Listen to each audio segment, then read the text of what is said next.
if you think I'm wrong. I'm Tonight, curious if there's anything out there because maybe, we were but streaming back in the day of Google Chat, remember, or oh Google yeah, Meet, or what was it? Was it Meet? it was Google Meets, yeah, and And then then we did like the StreamYard. this, we did StreamYard for a little while when Google Meets got canceled. Yeah, Um, or shut down, not really canceled. yeah. It's a different Well, term. they just no longer did it. I'm sorry. What should I say? Anyway, tonight's drink of beverage is the orange kickstart. Yes, that's the orange I kickstart. just ran out of coffee, but I've got my Texas cup. See my Texas cup? It says, "You may all go to hell, and I will go to Texas." You know who said that? I Oh, don't know. The quote was on there. You couldn't see the name. Do you know who said that? Who's attributed to that quote? isn't it like from You that's may from the all go to Alamo, isn't hell, it? and I will go to Texas. Yeah. What do you know who said it? Wasn't it like Davy Crockett or something It like is that? Davy Crockett. You're correct. That's a good Yeah. job. This is Michelle's Michelle. I love this Lone Star State. This Davy Crockett quote. So good. Um. Yeah. No. Um. I did another one of my rant videos about art and artists, and I'd love to have a longer discussion about that here in a little bit. Once we have a few other people, because I want to discuss. Obviously, the most recent person is Neil Gaiman, is a horrible human being. So, I anyway, heard. yeah. I've not read Um, the allegations, but apparently they're horrific. yes, I had heard the grumblings of it, like whatever it was a few months ago. Like people were saying, "Oh, there's been a few people saying that maybe he's not that cool," and then and then the Vulture article came out like 2 days ago or 3 days ago or whatever. And Is that a free to read article? if not, I have the archive link, Okay, so you curious could to you see can it. pull it up. But But it's I was in horrific. the middle of working when I was told about this, so I was It like, I was can't. it was it was absolutely horrific. I actually had to stop reading it about halfway through. It That's was what just Dan said too. He was like, he basically, it's terrible.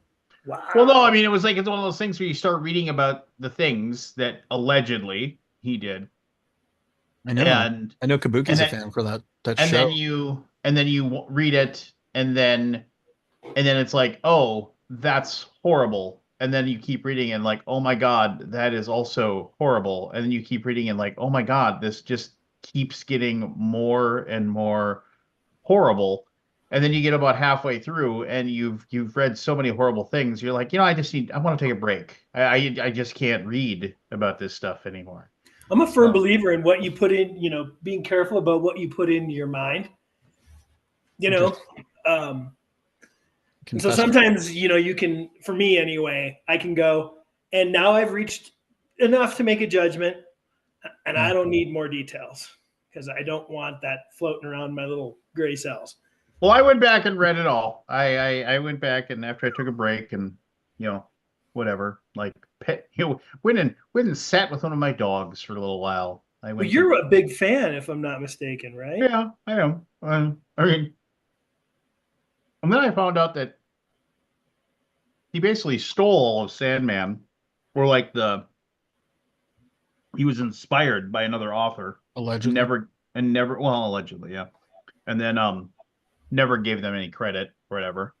Um, which What is Sandman? I don't even really know what it is. I've never so I've never looked at it, unfortunately. Or fortunately, the very the very never caught my eye. the very basic overview um of it is that uh Sandman is the ongoing story of obviously fictional characters, but basically this person named Morpheus, who is the personification of like dream. That's where Sandman comes from. Mhm. Right. um uh he uh like there's this occult ritual or something that captures him, and then after being held captive for a long time he escapes, and then he sets out on this long journey and process to try to restore the order of like his world and his power and what have you. And uh it's yeah, I mean it's a it's a really really it's I mean it's a total fantastical world, but it's also kind of weird because because it was printed by DC and they uh did kind of put it into the DC universe as well, which is weird, you know? Yeah, that is. Yeah, which I mean, if I'm guessing that if they had if it had been the druthers afterwards, they would have just removed it and then put it in its own world, and then it wouldn't. Oh, So was it in the DC universe, like yeah, with it's in the DC Batman universe. and stuff?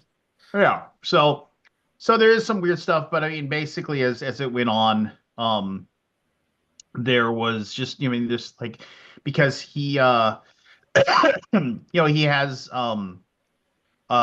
like he has brothers and sisters, like and Death is a character, and they're all part of what's called the Endless, which is another here I got the list. Uh okay, so Morpheus is Dream. That's who he is. Personification of dreams. Yes, and then the other endless are Destiny, Death, Desire, Despair, Delirium, and Destruction. It's And a good premise. yeah, I and can see why people so would like that. no, and it's fantastic. I mean, there's a reason why it's kind of held in that same like upper echelon world. And this was like basically around the same time that Frank Miller did Dark Knight Returns, which basically took Batman and just Yeah, completely it's amazing. spun it on its ear.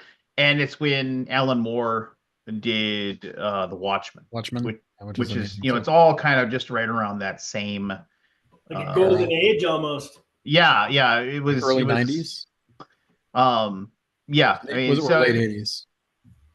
uh 1989 to 1996.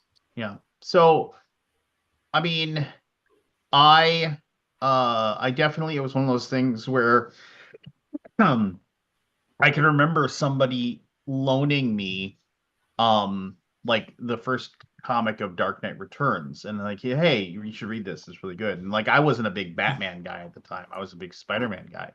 And I remember I read that and I was just, my head was just blown. I still remember reading Watchmen and like as a kid and not really, I was like what, 14, 13 when the first issue of Watchmen came out. And I didn't understand it. I couldn't grasp Yeah. it. I don't think I only recently sort of grasped it after watching the HBO series. I mean, I kind of got it the first time I saw the movie. I never read the comic, Well, but the comic is it is a obviously, lot of stuff in there. the comic is fantastic. I mean, They're redoing that actually. It's an animated on HBO. You can watch it. no, It's no, pretty, looks almost like pretty close to frame per frame of the comic. yeah. I mean, What I remember of it. it's a wonderful deconstruction, as they say, a deconstruction of the medium or whatever. And that was their goal with that. But anyway, the whole thing is Neil Gaiman's a horrible fucking human. Crazy. And no, well, what I mean, I guess I am going to choose to believe the people that have made the allegations over the nearly a dozen people who have made very very strong allegations of horrible behavior over the one person denying everything who has everything to lose. And that's what he's doing is outright denial. Yeah, just outright denial. Just none of that ever happened. They're all lying. Um, so um, yeah, so it's and so it's one of those things where it's like maybe I'm wrong. Maybe all nine of these people or whatever got together and said, you know what? I think this is what we're gonna do. We're gonna make up all of these amazing stories of horrible behavior about him because you know that's what they're gonna do for fame and money and power or whatever. And I'll be wrong, and I'll be the first person to say I was wrong, and I will eat my crow. But you know, I'm a firm believer in the fact that he probably did all of it. And you know what? American Gods is a fantastic novel. I mean, it won the Hugo and Nebula Award or whatever when it came out. And that's a really, I mean, I never watched the TV show, but I heard the TV show is good. But American Gods, fantastic novel. I really enjoyed reading that. When he basically wrote, my son got into reading about Viking mythology and things like that. Neil Gaiman wrote basically the Asgardian mythos. He basically wrote it like a novel, and I got that for my son, and he read it, really liked it. So, yeah, I it's like it's whatever. I mean, I don't know. I'm not gonna burn my Sandman comics or anything like that. Yeah, so Dan took basically Dan has almost everything he's written. Like a pile of books that's like 3 feet high. Dan who? Carp. Okay, I know you're talking about. Okay. Uh, he's he's not throwing it away, but he is putting it in his attic. He says maybe I'll be able to enjoy this someday when he's dead. I'm like, wow, that's pretty strong. Yeah. Burning it, throwing it away would probably have been more strong, but he couldn't bring himself to do that because he loves it so much. Well, I mean, so yes, the story in the Sandman is fantastic, right? But it's also really, really good art. And it is yeah, I mean everything I've seen about him is just amazing stuff. I mean, I feel like it should be my jam, but I've never But you mean like the art?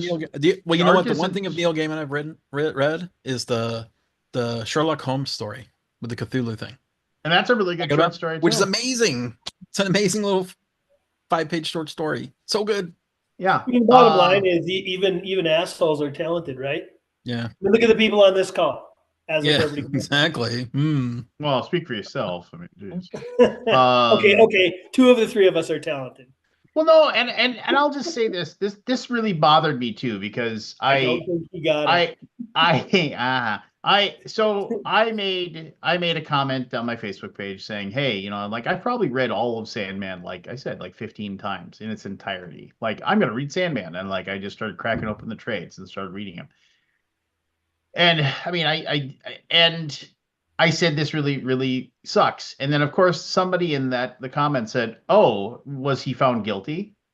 And I was just kind of like, no, you know, I'm kind of like the same mentality of like, I'm choosing to believe the people that are making the allegations over like his just utter denial of these things. You know, because it isn't a court of law. He's not being it's arrested. very unlikely he will be prosecuted for this stuff, right? Oh no, it will be I mean, there's no proof of anything, right? But I hate that. I hate those bullshit comments. Like, oh well, you know, it's like, and then they'll even say things like, oh, I'm pretty. I mean, you know, it sounds really damning, but I'll wait until final judgment comes. Well, there is no final judgment here. There is no. There's plenty dragging. Yeah, you can't drag his ass into criminal court and have 12 of his peers determine whether or not they believe him or the people bringing the allegations. I mean, that's not going to happen. So, are there any civil suits yet?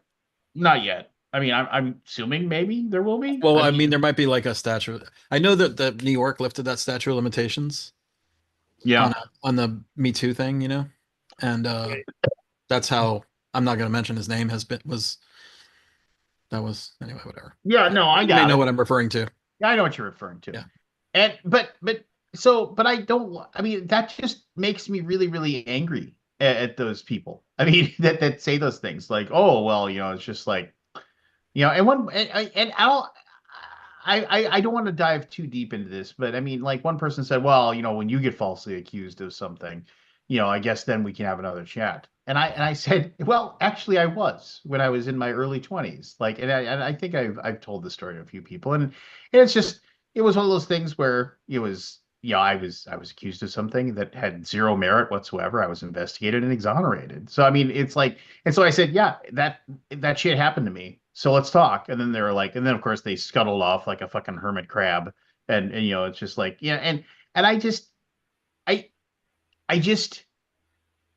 the chances of 9 people lying is like 0. Occam's razor. It's Occam's razor. it's like 0. And frankly, I mean, it's like, and then you have a person who's like, I'm going to lose my fame, my power, my money. Well, no, they won't lose any money because nobody's going to be able to sue them or something like that. But they're faced with losing everything, right? In that situation. And it's just like, well, of course. I mean, it's just like, it's just deny, deny, deny. It's like those people that are caught red-handed murdering somebody, but they're still pleading not guilty. It's like, well, why are they pleading not guilty? Because it's the only shot they got. They got to take the 1 in a million shot that they're going to possibly get found innocent. Other than saying, yeah, because whether you plead guilty or not guilty, you're going to the slammer for the rest of your life. So they're gonna. I just like Luigi. Yeah, I mean, like he's got to plead not guilty, right? Yeah. I mean, so Lance knows me as a pretty passionate guy about the things I believe in, and I will say that. Really, I thought you were like a wishy-washy little floppy fish, but I mean, yeah, no. Scott will gladly die on the sword. Yeah. But what's interesting about that is just saying, here are the facts, make your decision. And there are some things I am willing to, die on the cross for, so to speak, and go to battle over. And there are certain things that I'm not. And certainly we've learned over the last 8 years that the interpretation of facts by large groups of people is not universal. Right? And is often driven by some form of ideology. The phrase I always used to say is believing what you already know is the norm because it requires nothing of you, right? If I learn that one of my beliefs is wrong, I am required morally inside my soul to change. And therefore, people fight against whatever it is or for whatever they believe because they don't want to have to change. Right. And so, it requires nothing of you to stay exactly as you are. And that's a sad choice ultimately that a lot of people make, I think, personally. Yeah. I mean, it is difficult to have to it is tough to wrap your brain around like a changing the last like 7, 8, 10, 12, 15, 20 years of your life, right? And changing that narrative. I always laugh about a phrase that going back to me having some strong or willing to fight for what I believe. I remember being told sometimes, you always think you're right. It's like, I would like to think that everyone thinks they're right. And the reason is if I didn't think I was right, I would believe something else, right? So you should believe what you think is true. You should take the facts in. My thing is when people just kind of blatantly ignore certain facts or even not even facts, but information. So 9 people saying, hey, this happened to me. 1 person saying, I didn't do it. You're spot on. You got Lance. More than likely he did it or did some of it or did a lot of it. And so you can usually make some judgments based on, an overwhelming set of circumstantial evidence, right? Mm-hmm. And I'm with you, man. If it comes out, I'll be the first to admit that I believed the wrong thing. The Duke lacrosse players is a great example, right? If you remember that one from a few years ago, where they literally cut the lacrosse team from Duke, and it turned out she was lying. She wanted attention, but yeah, but I believed it. It's like a false allegation thing. A false allegation scenario, right? But then when you go, if there were 9 false allegations, you're like, okay, this is either a conspiracy or it's the truth, right? So, and what does the world have to gain by tearing down Neil? Right? That's the other part. Like politics and stuff, we know that garbage happens all the time. Yeah.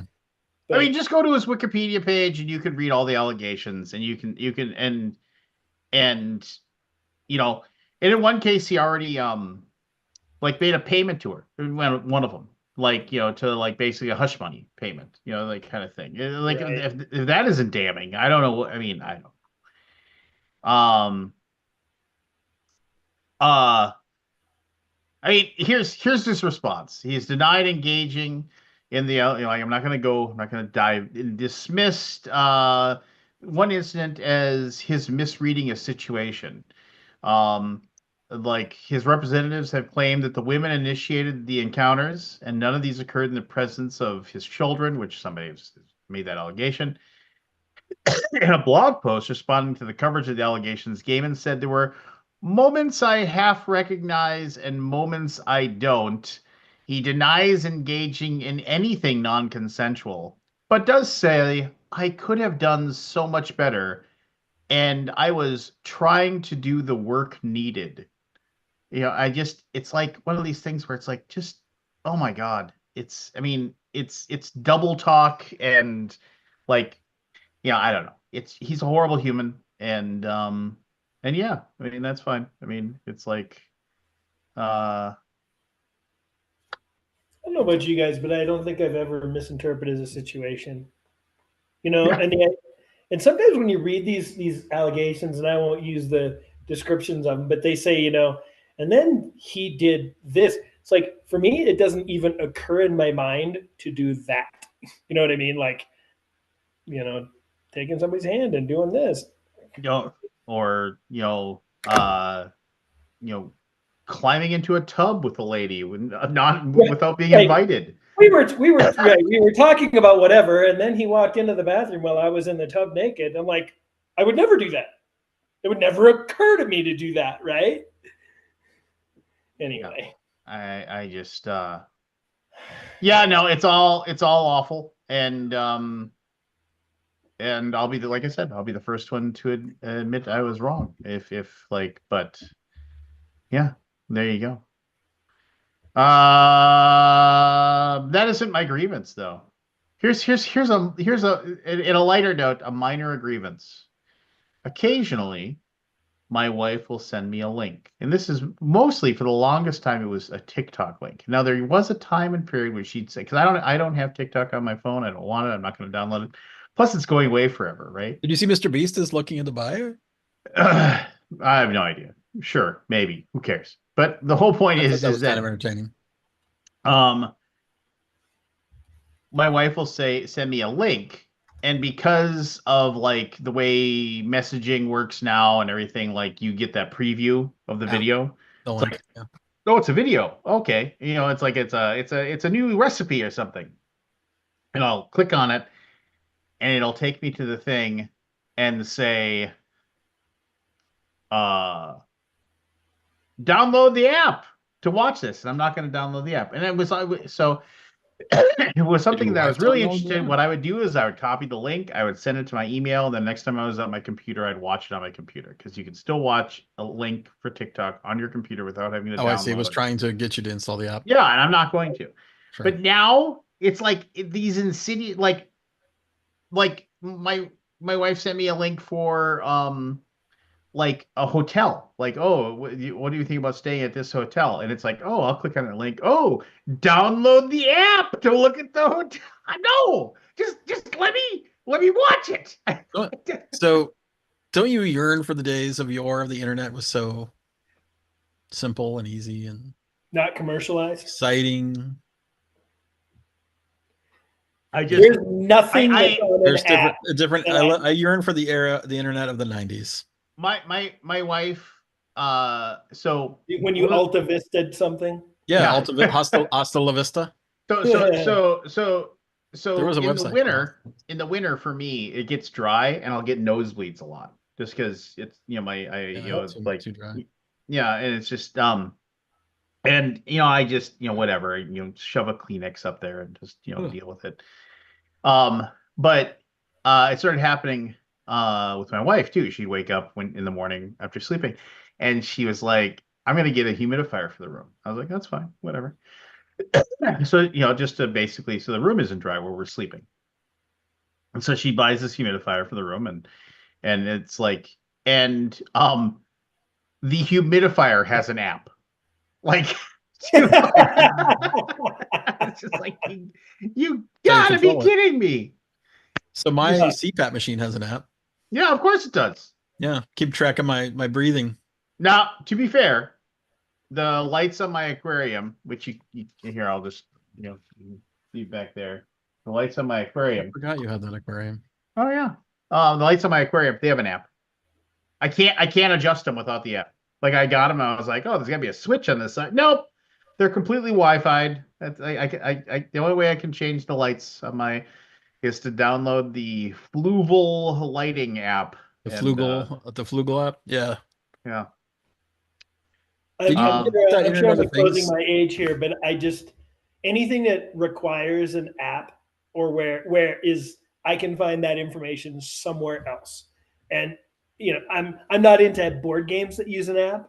I'm not into I guess I control my thermostat. I'm at my mountain cabin. I control my thermostat here with an app. Say again? Like a Nest. Exactly. That's exactly what it is. It's a Nest.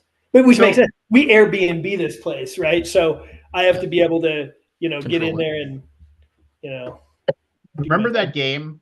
It's from like 5, 6, 7 years ago or whatever, where the whole idea is that it was pirates and your phone was your pirate ship.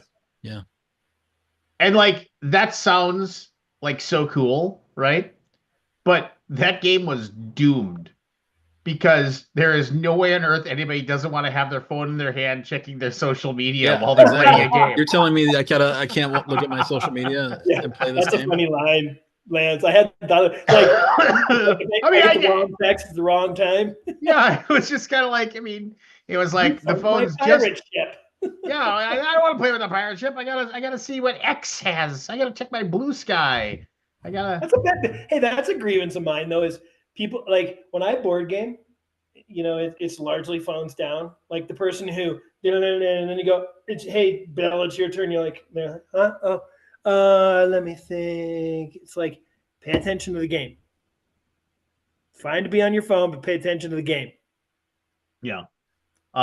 Back when we used to play a lot of poker, a guy made a T-shirt that said, if you take the headphones out of your ears and put your fucking phone down, you'll know who raised. Just like,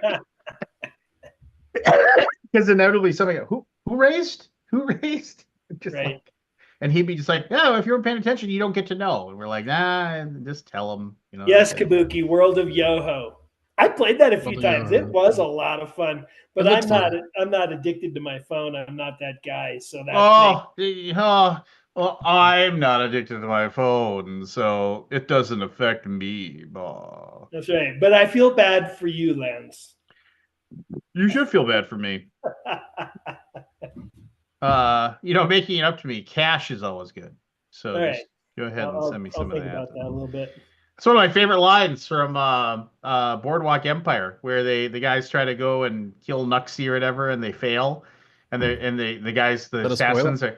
Well, no, it's not really a spoiler because but they're telling the the other mob boss. They're like, we're so sorry, it's just like, it's like we didn't do what you told us to do, and because they're basically worried that guy's gonna kill him.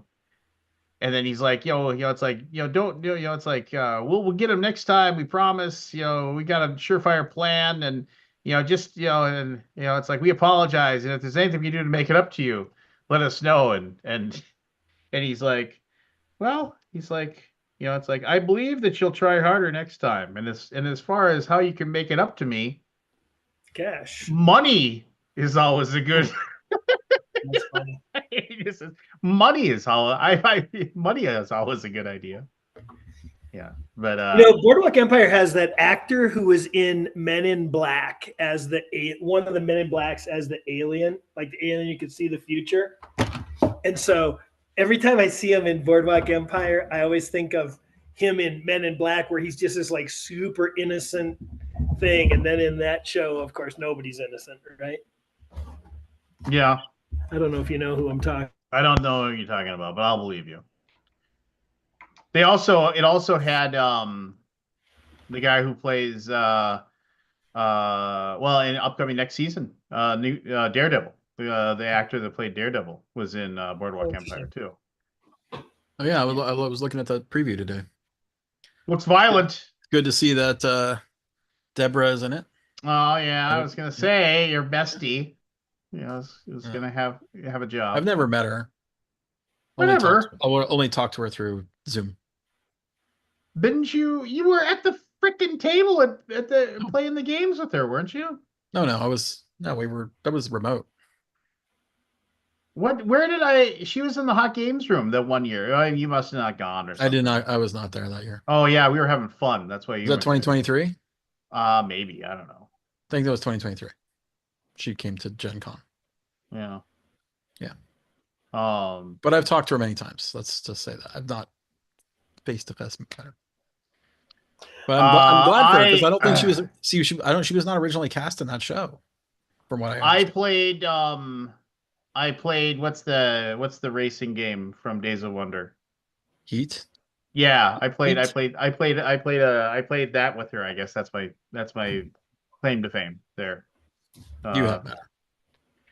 Yeah, I mean, I probably said like 10 words to her. I said, "It's really nice to meet you." I said, "I loved you. I really liked you in Daredevil." And she said, "Thank you. That's very nice." What? True Blood.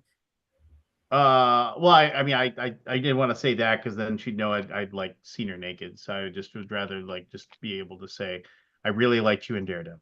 And Okay, she I like said, her work "Thank in you." Daredevil. No, she's amazing. Amazing person. She did not have a lot of nice things to say about you. Oh. Well, that's good because I really never have met her. Why are we Yeah, she said it was a highlight of her life that she hasn't. So. Oh man, ouch. Why are we friends with Lance? Do we I just don't come here know. for the abuse? A lot of abuse. Oh, Right? whatever. Feisty. You guys give Super feisty. you give so much more than you get. It's ridiculous. Do I? I don't know. I don't know. Scott, Maybe well I enough do. to know if that's true. No, Well, I give Lance enough shit. I give him some shit. oh, a constant stream. Forrest Power. I remember this guy. I remember him too. There he is. How's it going? Bronco. Technical Hello, difficulties. Forrest. Hey. How's it going? Oh, I've been better. I've been worse, but overall, good. It's nice. The kids are back at school. Things are settling down. So yeah, back to the grind. Going good though. A better showing of the Bills game.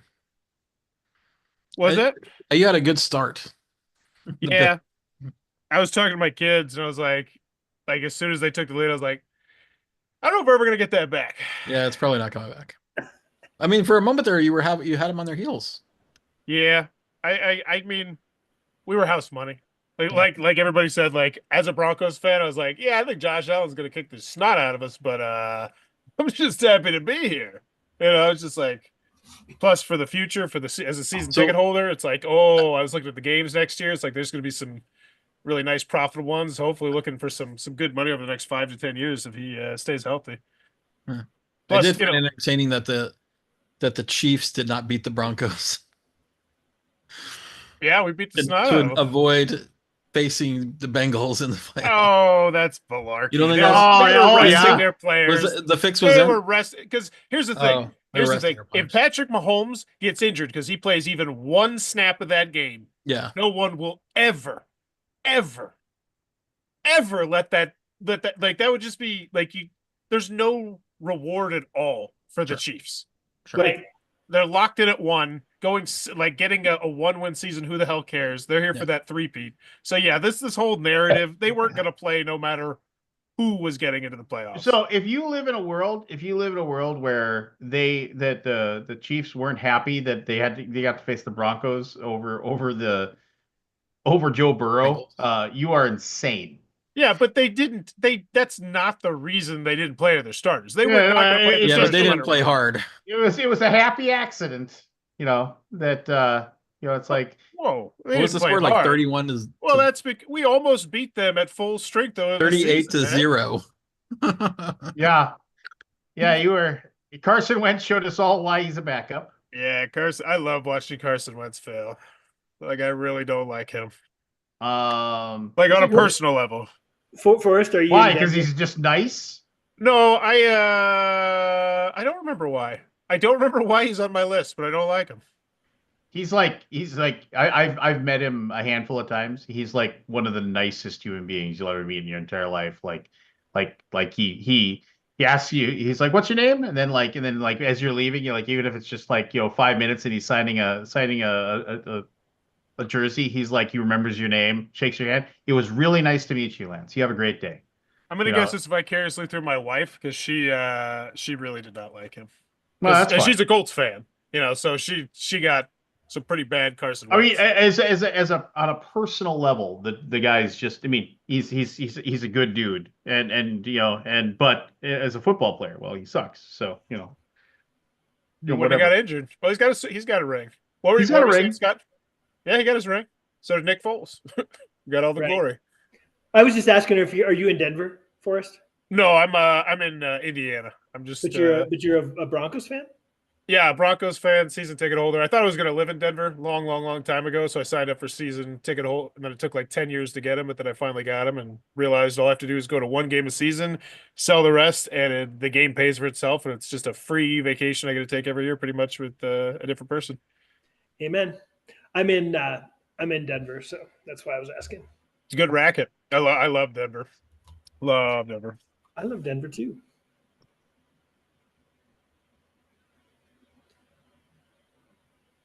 So I don't want to make it about football, but like, how do you feel about this season, Lance? Oh, I mean, Scott's a Vikings fan too. But no, okay. So here. I'll lay it all out, and Scott can. I mean, Scott Dose. I'll be right back. I don't have anything to add here except I watched the game, hoping for something. So hoping for a different outcome. First of all, me too, Scott. I mean, it was so weird. There was so many people that like texted me or sent me a message saying, "Oh, I'm so sorry about the game. I'm so sorry," and I was just like, I've been following the Vikings for nearly 50 years. I mean, it's like I went into this saying we're going to goddamn lose. I mean, like every single playoff game, I go into it saying we're going to lose. I mean, and I was telling him I believe. Well, I was like, you were your bridge quarterback. Like you weren't expecting this. I was this year. Well, first of all, the narrative that he was our bridge quarterback. Like, I mean, who knows? Like, who knows if McCarthy? Like, it doesn't matter. It doesn't fucking matter. The whole point is that this. I mean. I went into that saying we're going to lose this game, and it's going to be hilarious, and it's going to be awful, and we're going to look horrible. I gave us one chance in 6 of winning that game, and it just it was just because it's just you just know going in you're like this is a team that like how do we match? Everybody's like we got a better offense, we got a better defense, we got this, we got this, we got this. I was like. You know what we have a team that can't get any pressure on our quarterback unless we blitz 6 guys. And we have a quarterback that's smart who will always throw to the open guy when we blitz that many. So we can't get any pressure on the quarterback without the very first play was throwing to Puka Nacua 27 yards down the field wide open with nobody within 10 yards of him. And I was like, it's going to be a long game. That's what I said. And it was. It was just a long game. I do think the rule that like if you're falling over like this and you flick a football with your fingertips forward. Oh, that little pass. That's not a fumble. I mean, that was a pass, Lance. That was a pass. Yeah. What if there was somebody there? They could have caught it. Like if an offensive lineman's on the ground. No. I mean, if you go back, Puka Nacua is like within like 10 feet. So, I mean, technically there's a person in the area where the ball, but he wasn't aiming for anybody. He was staring at the ground when he went like this, but that's just a mark of a good quarterback. Like, I don't want to take the sack. I'm going to flick this forward. Right. But you know what? One chance in 5, the league sees it differently and says, no, you fumbled. We get that touchdown. That's a huge miss. the fact that we went for it on 4th and whatever on like hour 48 with a minute and a half to go, I was just like, we're gonna fuck this up, and they're gonna throw a touchdown because we'll go into that stupid fucking prevent the win defense, and then all of a sudden, instead of being down by like 18, we're gonna be down by 25 after the half, and there we were staring at this mountain, and it was just like, and the team just gave up. I mean, they did. If you watch that, like the last few drives, like nobody was rushing, nobody was running, everybody was like, let's just not get hurt, and let's just get done. And the few people that we made the playoffs, so everybody got an extra bonus of 50 grand in their pocket or whatever it was, and let's just go home. This sucks. Let's just go home. And the thing is that, yeah. I mean, and the thing is, I don't care, because honestly, we weren't going to win the Super Bowl anyway, so you might as well just be done with it. And the sad thing about the NFL is that like you can win 14 games and then you can take a giant shit in the bed and you're done. And it's just like, and we didn't win 14 games by accident. It wasn't like we didn't know what we were doing. We were really great until it mattered, and then we sucked. And the two biggest, we lost 4 games all year to the same 2 teams. Which, what does that tell you? It's like, and next year we're going to take a giant step backwards, because our schedule is a meat grinder next year. Is an absolute meat grinder. We will be lucky. And now you get all these people, it's like, oh, Kevin O'Connell was upset that we didn't extend his contract this year, and he's just going to play out the string. Let him go. Let him go. You're gonna basically be a 500 coach that never won a playoff game. Why are we begging to keep you? I think the guy's nice. I think he's cool. But if he's really upset that we didn't extend his contract before this season, he's publicly said he's not. So I think you're but Mike, we need like Florio, a little rant flag that we wave whenever Lance gets like this. Yeah, he's like what Mike Florio and Adam Schefter said he was, so it must be true, right? Here's the whole point is that the NFL is such a screwed situation that if you don't win the Super Bowl, you were better off losing every goddamn game. Like that's what it is, because all of a sudden now it's like you're really, really good. The Vikings have lost more playoff games than every other team in the NFL. And 32. It's not even close. It's not even close. It's not even close. It's like wait, I thought it was 31. I was just looking at it. Yeah. It's Dallas is 31. You're 32. You just took the lead. No, 33. We just lost no one. It's 33 now.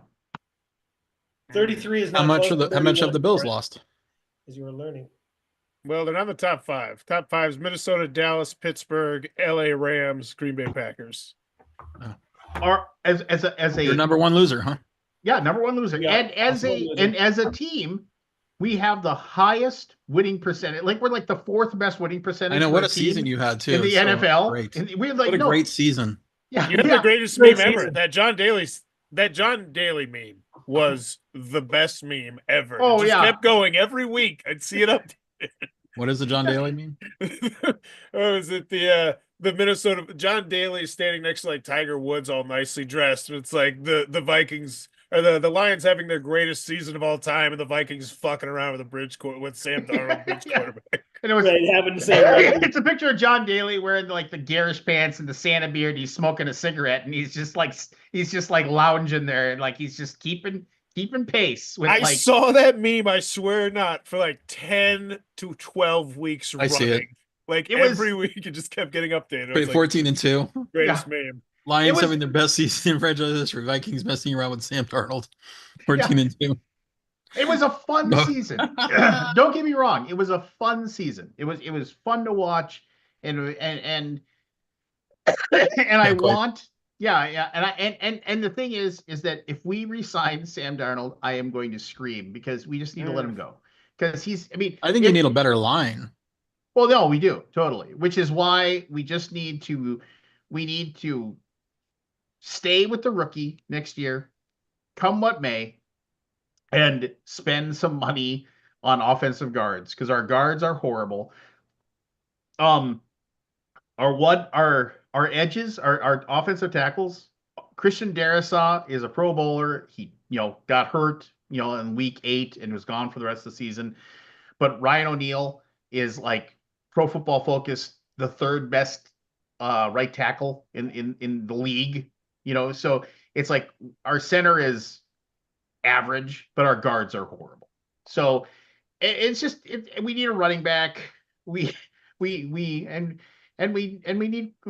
secondary help because all of our secondary is leaving or retiring. So and we got a lot of holes. This is a fun season, but it's like everybody. And then there's all these like Facebook groups that I have that are people are like, they're still screaming and ranting about like what a letdown this was. I was like, man, it's like you have been a fan of this team for like 5 years that you still care. It's like it's like I'm already like, well, whatever. And this is petty, and I'm going to stop talking football here. But this is a very petty thing to say. But at this point, all I do is root for teams to win the Super Bowl that have already won one. Because if the Vikings can't win one, then I don't want anybody else to win one. I don't want anybody else's Jaguars, fans. Texans go. Yeah, I mean, Texans be damned. Of the teams left, like that haven't won one. Like Lions, no, you get to be.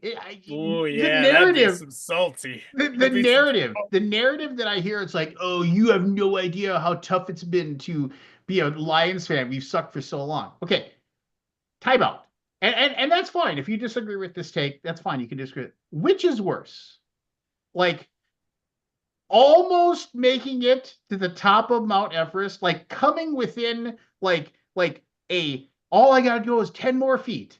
And then I'll have achieved the greatest thing possible is failing and almost getting there year after year. Like you almost get there year after year after year after year, but like at the last second, an avalanche or a kick in the face or something, you fail.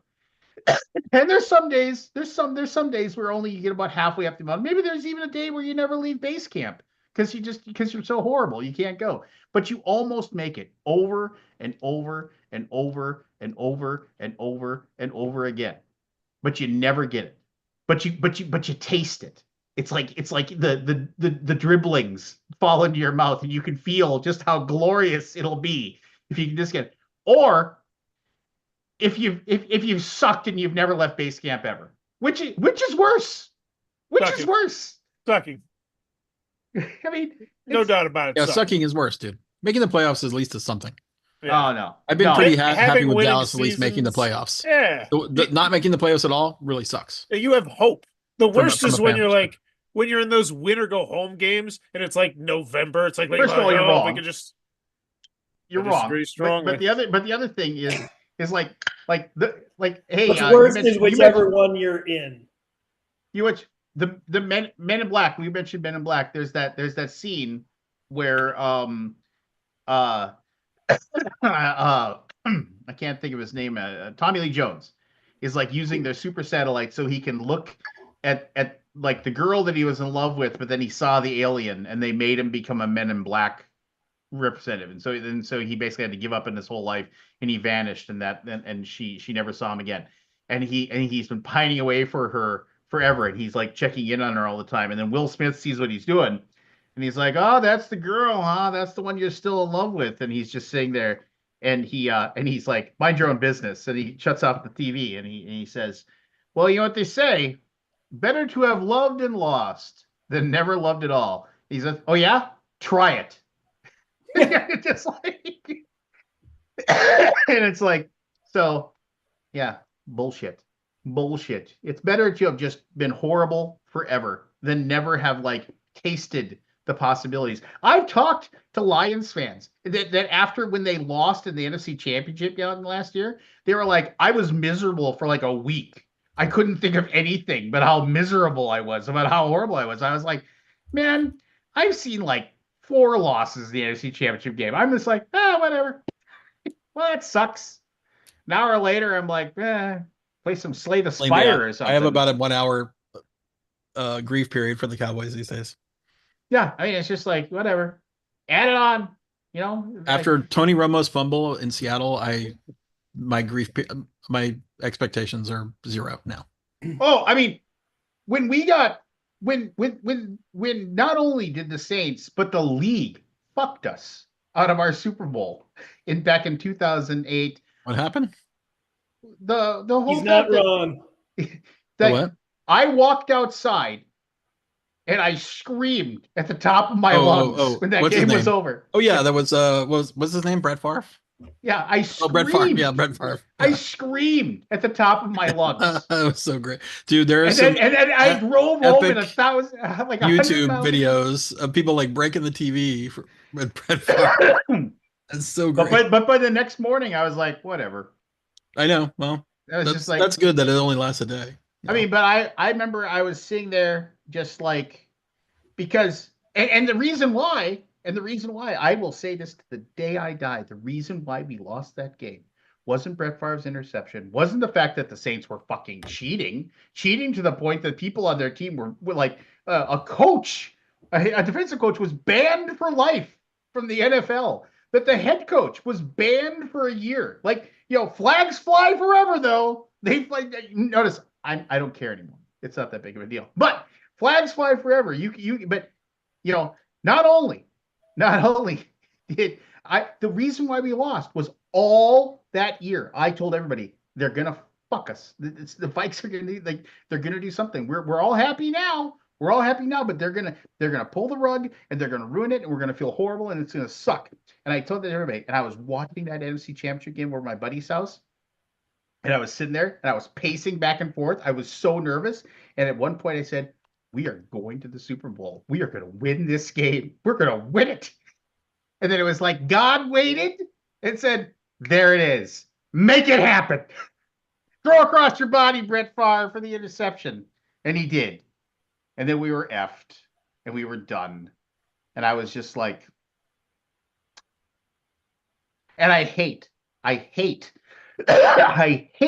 how much football makes me care. It is literally a thing that has, and there's people in this channel right now that I've said this to. I hate the fact that I have zero control over it, and I can't make it like I can't do anything to change what happens. There's nothing I can do, but I let it have so much control over my happiness, and I detest that. I detest it. And it was like, and my son, we watched it, and he was just like, I could tell, like and I was like, we're gonna lose, and I could tell that he was like not happy. And there was no chance at any time during that game that I think you guys could win. No, like, zero from the get-go. It was over. I mean, like, it's so crazy how quickly that game went downhill. Oh yeah, it was zero, and we were watching it. I was like, dang, I wanted to have a little hope for you. And I was just like kind of by halftime, he was kind of laughing along with me, just like, God, we suck, we're horrible. And he was like, oh my gosh. He's like, but like the next day I could tell. Welcome to fandom, Viking. Well, no, but the next day I could tell that he was really let down. Like he was, yeah. I mean, I could tell that, and I was just like, dude, it's okay. Oh, and get out of his system. It's like it sucked, but it'll be okay. Become a Chiefs fan, you'll be forever. No, see, you can't do that. You can't switch. But I know people that do that. The people there. Oh, I know, but I can't. I mean, Scott, could you ever feel yourself like, you know what? Screw it. No. I'm gonna be a Chiefs fan. I'm gonna be a Patriots zero. fan. I have zero. No, nothing. Without a move, I think a move can change it. Yeah, I mean, if I moved to Kansas or whatever, where's I've lived in Denver for 25 years, Missouri, 27 years, and if the Vikings play the Broncos, I still root for the Vikings, right? And I would wish that I could have been a Packers fan. At least I would have been happy a couple years. Oh, you had a few. How glorious is it that piece of shit in Philadelphia who was screaming at that lady that was sitting in front of her and calling her "see you next Tuesday" and just being a fight. So a guy took a video and he was yelling at his girlfriend or wife, calling her a stupid, dumb "see you next Tuesday" over and over again. And the guy's like, "Hey, just go away, shut up." He's like, "Are you gonna do something? You gonna start something? You gonna do something about it? Because your wife is a stupid, dumb blank, a stupid, dumb blank. You gonna do something? You gonna do something?" And he's like, "Okay, whatever. Yeah, that's right. Okay." He took a video of the whole thing, posted it. It's like the Eagles said, "We know who he is. He can never come to a Philadelphia Eagle game forever." And the NFL said, "You're banned from going to any NFL game ever." You know, if Wow, you come to that's a your big deal. trespass, and then his company found out of it and said, "You're fucking fired. Oh, See you wow. later. That's a No big deal. job, no nothing. We Oh, do send me not." the article on that one. I'm curious about that Oh, one just now. I did not Google see this. Yeah, the Google videos. Philadelphia It's pretty fan popular. fired, and it was just like, I What mean, is it's it? like, Philadelphia what? Philadelphia fan fired. Just search for that, Okay. and it's just like, talk about like, oh, I'm going to be a tough guy at a at a football game. Oh shit, I ruined my life. It's Over like a stupid football game. over a football game that you were winning. that, and then He you just won. felt like you wanted to yell at all, and it was just like, and his company sent out a tweet that was just like, we will not put up with any of this behavior from any of our employees. You know, this person has been fired and is no longer with this company. You know, it was just, can you imagine that? It's like, yeah, you're fired. What? So can I throw out a suggestion What? that we move on? So Yes. people are like chat in the chat are like, Yeah, believe me, there's very few sports ball fans in the chat. It's fine. We'll move on. But it's my goddamn show, Scott. So we'll talk Hey, about what I want to talk about. but I can't make suggestions. You can keep ranting if you want. I'm just. By the way, there's someone sending you that private messages. I don't know, Lance. You see that? I'm honestly, it's gone. Be okay. I don't even know who this person is. It's gonna be okay. Yeah, no, it's. He's also asking if anybody here plays Saberwolf on Game Boy Advance. I think What is Saberwolf? I think this is a weird. Oh, that's troll. the rare one. That's the one that's developed by Rare, I think. Is that the Saber Rare? Wolf? No. Yeah. Saberwolf? No idea. Who cares? Did you see? Is the Switch 2 announced yet? I heard it was being announced. Oh, your boy's so good. Saberwolf, this is a 2004 video game by Rare for the Game Boy Advance. There you go. Deep cut. Let's go. Deep cut. Yeah, I was a huge Rare fanboy. Did a lot of defending a Rare back in the day.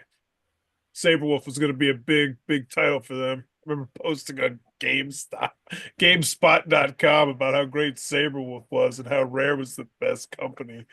Oh my god. Did you ever play what is that game? Nerd. They Jesus, $500 now. Conker's Bad Fur Day. Did you ever play Oh, that that's a one? great game. Yeah, for the 64. Are you With talking the- about the original one for the With Game the Boy? cursing. Yeah. Oh, the 64. No, so anyway, just so you know, I'm wearing my Minneapolis Red Jackets sweatshirt, former NFL team. I got that, and I also got for Christmas I got this sweatshirt, and I also got this sweatshirt. These would be the Dayton Triangles, which was an NFL team based in Dayton, Ohio. They eventually became the Colts. And then I got to track down a Duluth Igloos NFL jersey, which was also, but they had no home stadium. They were a traveling team, but yet they were in the NFL, and they were one of the first NFL teams to ever have a logo. Do you have like the name on it too? You get like a player, like a jersey. Johnson, he was the man. This is Don Tillington. I asked for both of those jerseys, those sweatshirts for Christmas, and I got them both. That was pretty. That's kind of awesome. I kind of want one. The Dayton Triangles, baby. No, I'd be an Igloos fan. I think I couldn't go. Well, yeah, Triangles. Google the Duluth Igloos, man. They look tough. The Duluth, like, you know, it's Duluth and just an igloo, but yeah. Only reason I heard about the Dayton Triangles was because like there was something I was watching an NFL game, and like Sam Darnold broke some record for, like, I don't know what it was, but it's like broke the record last held by Earl Worthington of the Dayton Triangles. Duluth Eskimos, by the way. It's the Eskimos, Duluth Eskimos, which is even cooler. I like that name better. Yeah, I'm a big Eskimos fan. But their logo is an igloo, so yeah. You remember in 1924 they went 5-1. I think they missed the postseason, but I still think it's one of the greatest teams of all time. Easily. It makes my top 11 at the very. Oh god! I'm asking for one for my birthday. Duluth Eskimos jersey. That's so dumb. Yeah, the Dayton Triangles, baby. Did you guys play any board games lately? I tried. Who plays games? So I did. Hey, wait a minute! Time out! Wait, what? Scott Demers, how's your Kickstarter going? It's going well. Yeah. We're 100, we just crossed 136,000, I think. Wow, that's great. So very thrilled. What was the first one? The first one was 118. So we're okay. So you're about beyond that one. Yeah, when we How many hit days left? When we hit 12, we'll hit it. Oh, you got it. We hit 168, which we also will hit. It will be my largest Kickstarter ever. So sweet, nice, congrats. So yeah, I'm really thrilled. Forrest done a deep dive Kickstarter, or what do we call this, Forrest? Critique? No. Kickstarter. I've never heard of it. Dragons Down. It's a double-edged sword if you want to ask for a Kickstarter critique. Because Forrest pulls no punches. All right. We'll take it offline. I'll discuss it first. No, I just cover stuff. I'll just do one. Right. Yeah.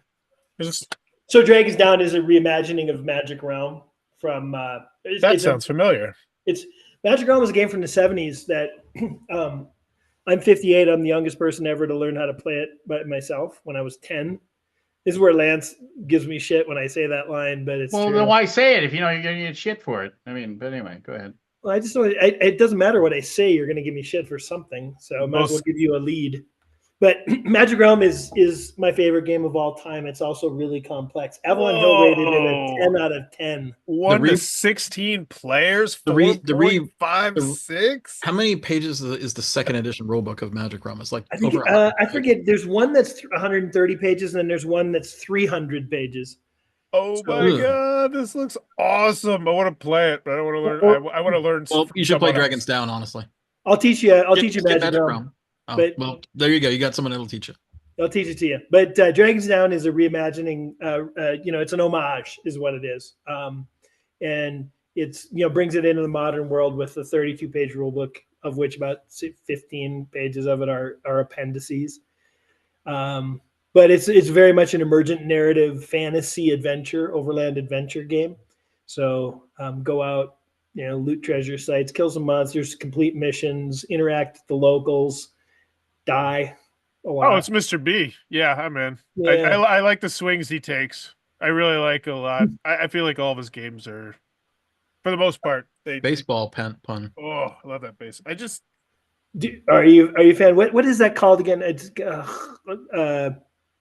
I can't remember the name of it. It's God, it's on the tip of my tongue. I'm embarrassed that I can't remember it either. I'll get it because that game is amazing. Lords of Baseball. Mm-hmm. Is that the one you're talking about? Lords of Baseball, where you run your own team. And speaking of the Dayton Triangles, right? Lords of Baseball is all about those teams from that era. And so, you're literally building wooden grandstands and concessions and things like that. It's really neat. I'm a little annoyed. I still haven't gotten my deluxe version of that from after I did my video. At least I got my stuff out of them, out of you for whatever. Get your Dragons Down, right? Yeah, I got your Dragons Down. Yeah, I've been bugging them about my Lords of Baseball, but it's kind of crazy. So I will say this one thing, which is kind of important. So one of the things that's holding back the campaign a little bit was, so we had quite a few copies in the warehouse in the United States, but we're sold out globally of everything other than this standard edition of the core game. And rest of world isn't enough to do a reprint, right? Not at our scale. We're obviously small time, right?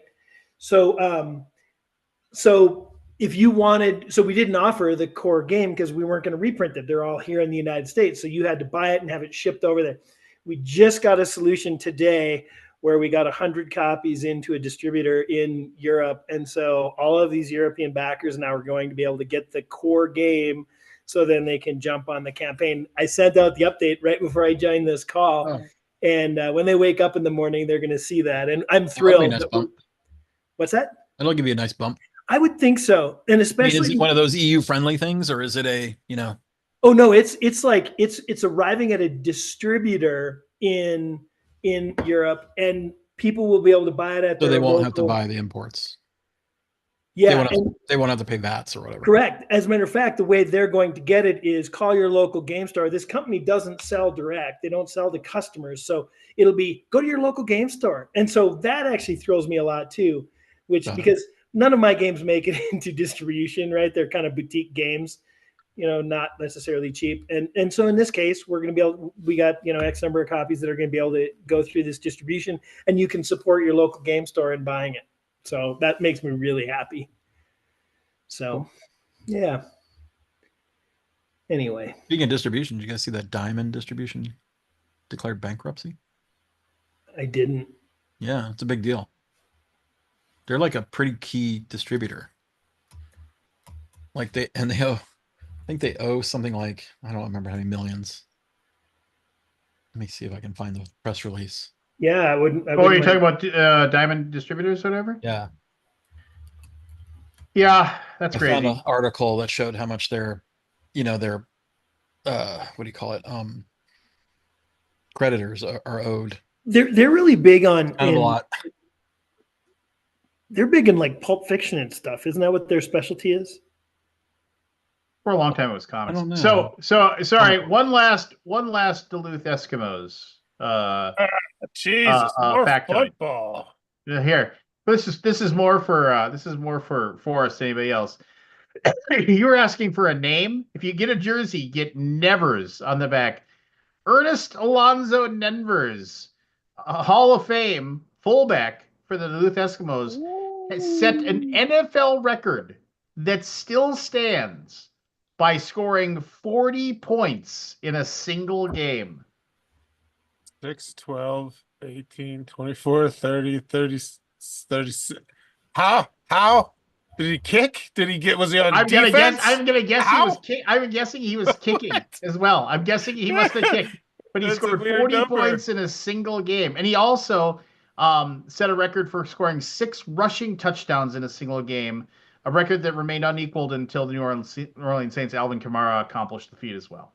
But, so there, Ernie Nevers, Hall of Famer for the Duluth Eskimos. Go. Greatest fullback of all time. Step to me. He dominate in this day and age. Now I want to see what he looks like. Ernie Nevers. Oh yeah, just he looks like a dapper gentleman. I was expecting big. Yeah. They're never that big back then. 6 foot, 200 pounds. Right. Oh, he was named Big. Yeah. Big Ernie.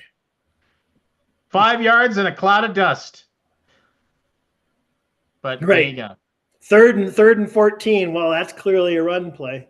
Yeah, and also the 2008 film Leatherheads is based on the story of the Duluth Eskimos. Is that any good? That's okay. That's the John Krasinski one, right? George Clooney.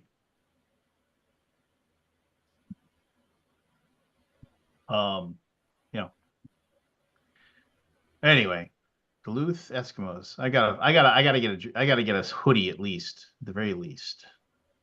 So John Krasinski and George Clooney. Deep cut. Let's go. I haven't seen it, but I've almost watched it 4 times. Yeah. Isn't that weird? Like when you want to watch a movie and you're like, okay, if I go to like Amazon Video and I want to watch a movie, like there's gotta be a movie that I like that like I've seen before that I can have on as background noise, and you find yourself you scrolled through like 100 movies and not a single one has been one, and you're like, yeah, I'll watch that. I hate that. Access to all this shit, and I don't want to watch any of it. But anyway, whatever. So I found how much they owe, or the creditors. The largest creditor is 9.2 million, which is Penguin Random House. Yep. And then Disney Consumer Products is owed 1.7 million, Simon & Schuster is 600,000, and Viz Media 421,000. Titan Publishing 357,000. That's some cheddar. Yeah, it is. A lot of comic books. Curious how that'll restructure. I don't know. I mean, you always with every one of those bankruptcies work. With every one of those things, you always wonder, how did it get so bad? Yeah, like people own the money and then they just don't pay it back, right? And it just kind of keeps tacking on. Yeah, but it's like one of those things where it's like, how does it? Yeah, I don't know. Maybe they paid enough choices to not get. Yeah, I don't know. It's weird. Yeah, not worth making. Never mind. No. This is a This is an open Comment? forum. All I was gonna say is, if you're on the inside and you believe and you're just trying to save something that you love, you can string people along as long as you give them hope that they're going to get their money. Right? Oh, like a Kickstarter. No, I'm just saying, Well, there are Kickstarters that are like that. Yes, there are, but let's be clear, right? Yeah. That, which, by the way, is definitely a grievance of mine when people go, "Well, I don't support Kickstarters," because Mr. B has a track. I've delivered 5 or 6. Mr. B has delivered 30 some. But there are absolutely people who are in the board gaming industry because it's really fun, right? But don't have a lick of business sense and don't have the slightest, like every one of my games, I start at the end and then I work backwards until I get to the beginning, right? As far as what I need to do and what things are going to cost. And those are early calculations for me to try and estimate that stuff, right? And I don't think there are people obviously that do it well, but that's the risk you run. There's a lot of folks who just, I love board games, which is fundamentally different from I can fulfill a board game that people give me money to produce. So. No, I agree, man. You don't get any argument on my end. I mean, it's one of those things to me that I don't think, unless people are really fucking awful human beings, I don't think anybody goes into a Kickstarter saying we're gonna rob them of all their money. Yep. You have a lot of compounded bad decisions that all add up, and then the house of cards comes sliding down. Yep, absolutely agreed. Right. I agree with you. I think people are decent, but again, circling back to don't have a lick of business sense, and don't realize what it costs to produce a game and bring it over, and how to get it through customs and how to get it distributed. And there's 1,000 moving parts that people don't have a clue about. So it's been pretty funny, like even with Dragons Down, we put up the game, and then look, we don't have any games in Europe. We're working on a solution. Please be patient while we work through that, which we rolled out tonight. But prior to that, if you just absolutely want the game and you don't want to go for an all-in copy, you have to buy the game. And the only place games exist is in the United States. And so we charge Mr. B Games charges actual shipping via FedEx or UPS, right? And of course, it was expensive if people want to do that. So what's the natural reaction of people? This may be a grievance. They go online and go, shameless cash grab. It's like, it's not a cash grab if I don't get the money. You know what I mean? Like, yeah. Just that. So if anything, that's my big grievance and pet peeve, is the fact that, somebody can get offended about something, have absolutely no knowledge about what the real reasons for why they're offended are, and then can go and just rip you a new one online and get people all riled up over something that's not factual and not true. Right? Yeah. So anyway. Well, we got we got Matt. Yay. Matthew. Hi, Matt. Sorry. He said he was going to join when we stopped talking about football. Oh, shut up. He wants to talk about the Argonauts. Yeah. I couldn't care less if it's CFL or NFL or fucking AFL. What the fuck? I don't care. So I did. I made an initials, which I have ready to go. And then I was gonna do before and after. And for whatever reason, my brain was just like, it could not. I had a theme. Well, I had a theme that I wanted to go with, and I could only get like 4 for my theme. So I've got to try again. So what I did then was I just made another initials. So I actually have 2 initials. No. And we got everybody here. And we're just going to combine the scores together if they're close. Ooh, how's that working out? Oh, I don't know. I mean, we can just see how it goes. We'll go. You can do 3 winners, high individual winners, and then the high cross. Whatever that means. High for both. Oh yeah. So the initials for tonight for the first game are BM. Okay. I got one. Yeah, ha, ha, Oh, ha. I got I'm one gonna too. guess bowel movement right now. No, Damn you it. can't. No, don't. Yeah, You don't want to give any you don't want away. to give any away because you might not get it when it comes up. All right, sounds All right. good. Here we go. You know, bowel movement's in it there though. Number one. This term is hundreds of years old. Anybody can go for it?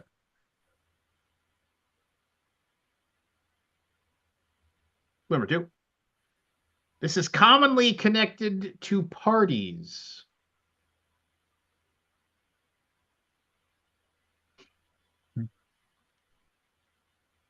Clue number three. This sometimes involves a witness.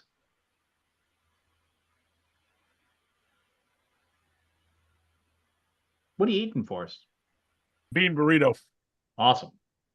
You know what I had last night that I haven't Bean- had in a long time? Not a bean burrito. Mexi Melt. Taco Bell brought back the Mexi Melts for What's I don't know that? if it's I don't know if it's permanent or if it's a limited time, but as soon as I heard that, I'm like, Michelle, we have to go get Mexi Melt. At Taco Bell? Yeah. I'm I going. love Mexi Melt. I'm going on Friday. That's it. That's Oh, what Mexi that Melt is. I gotta was get a on the Mexi menu Melt last too. night. Remember the chalupas? Oh, the chalupas were good. Mexi Melt was my jam, dude. Like from college. Mexi Yeah. Melt and Taco Light, which was the What is a Taco Light? was Does anybody else poisonous. remember the Fiesta tacos, the little tiny tacos I like that cost those. like 39 cents? 7-layer burritos all day. The only thing I get at Taco Bell if they have it are double decker tacos. Oh, we go. Those are pretty Right. good. But you know the calorie count in those? No, I don't It's want a to know. lot. The Dorito Shockingly Locos, high. the Dorito Locos tacos are always the Dorito, the Cool Ranch ones. Oh, that was good stuff. Anyway, here we go. Clue number 4. Often seen standing.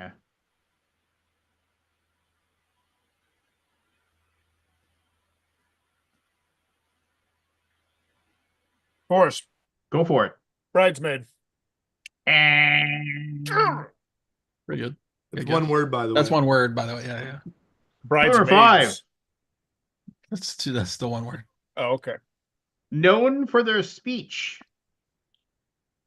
Ah, Aldi. Go for it. Best man. Best man is correct. Ugh. I had Best- a best maid, You had a best maid? Oh. my friend Sheila. Well, I'm sure Sheila did a wonderful job. She did. All right, here we go. Another one. Is a former Olympian. Former.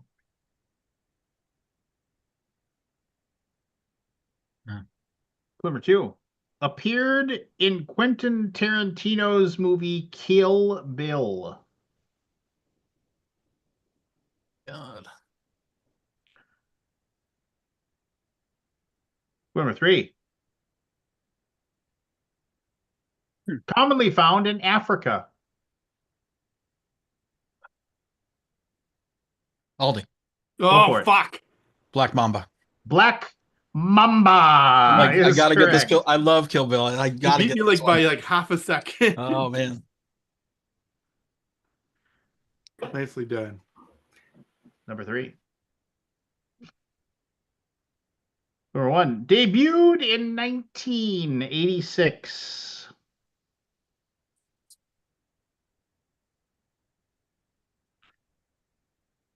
Number 2. Known for leaving no trace.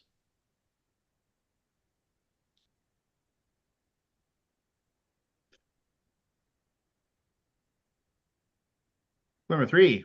Connected to principles.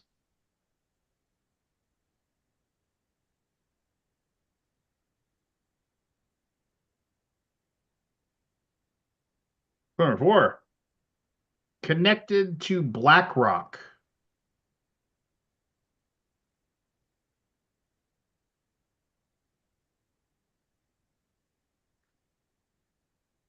Number 5. This happens once a year.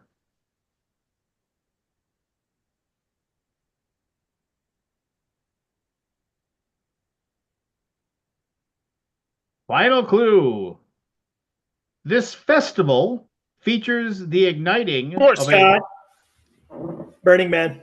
Whoa, Wait! whoa, Whoa, whoa. whoa, whoa, Ladies I didn't first. call on you. Forrest. I heard Forrest first. I heard but Forrest. I don't know. I thought I heard Forrest first too. So, That go to the Burning tape. Man. Well, Oh, robbed. go to the Did tape. you know it? You Yeah, knew I it. knew it. Yeah. Scott, you gotta wait. Aldi, I say Aldi for Aldi. Scott, you gotta wait for me to call on you. Yeah, Or 'cause you it'd yell be out like- your- I'll just call out. I heard my name first, but I realized it was mine. Well, the adjudicator of reality, Kabuki, has determined I that never Forrest thought was I would get first, at so this game. Forrest I was just so gets the excited to get point. it. Woo! I'm on the board. As far as I'm concerned, I have a point. Clue number 1. Connected to hooligans. Hooligans.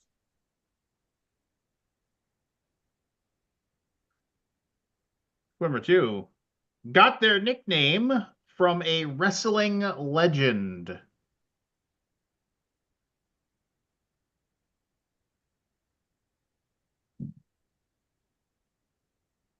Clue number 3. They are a former Elvis impersonator.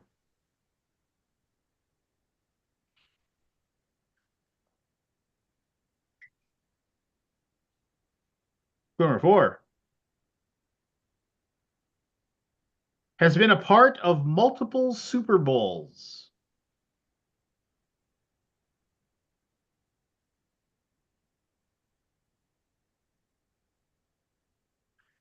Clue number 5. Their real name is Peter Hernandez.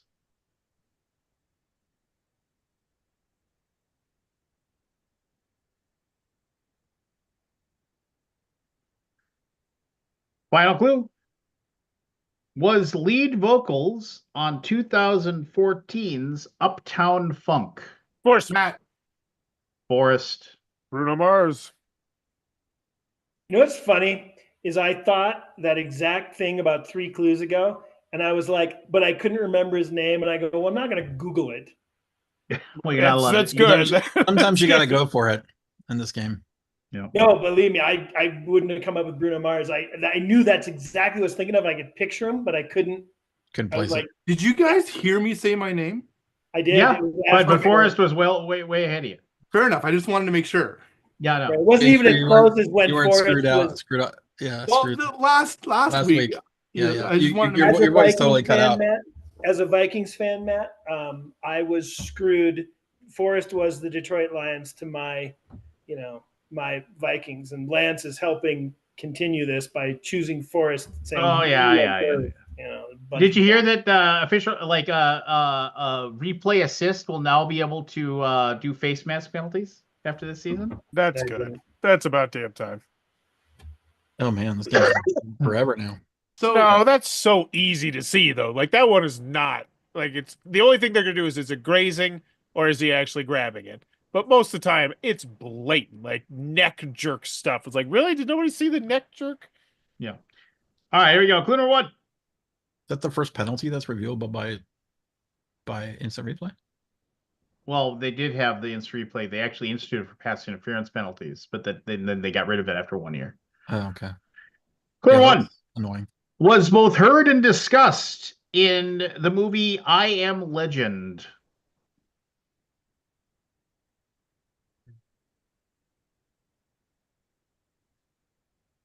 Number 2, once survived an assassination attempt.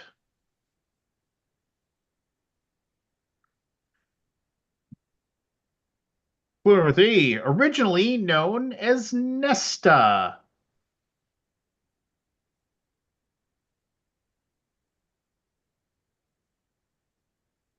Clue number 4, associated with 3 little birds. Force. Go for it. Bob Marley. Bob Marley is correct. Yeah. Tell you, the real trick that I need to learn is to get it before somebody else says the name. Goes Bob Marley. I go, right, of Good course. trick. You know, that's kind of how you win, right? That we always play it. Yeah. So I never said I was good at this. No, you'll get the rhythm down. yeah, you gotta get you just I like got one. I got trust one me, last time. if I'm actually playing, I'm like Right. I come unhinged. I'm normally pretty hot trash at this, so this is I know going you're on a pretty well. streak. You're killing No. it, Forrest. In my eyes, you're a god. Is this thing on? Is my mic on? All right, clue number 1. Connected to an iconic comic strip character. Clue number 2. Former lounge singer. Aldi. Go for it. Bill Murray. Well done. Garfield was first, and then obviously the Star Wars sketch. It's just like Star Wars. How about them Star Wars? Yeah. What are the rest of the I clues? I had such cool clues. Give us more. Give us all. Play them out. Was it champion bowler from Kingpin? Love that movie. Once sang Bare Necessities when he played Baloo, and what other Did thing? not know that one. Was nominated for an Academy Award in 2003. That was for Rushmore. Oh, did not know he got. Didn't he win an Academy Award for like Razor's Edge or something? No, No. not that movie. And then Peter Venkman. And then it was Dr. Peter Venkman. So, that was Bill Murray's serious role, The Razor's Edge. Yeah, I remember. I never saw it. It's not whatever. Hey, you know the movie that I can't remember the name of it, but it's so worth a watch. It's a little dated.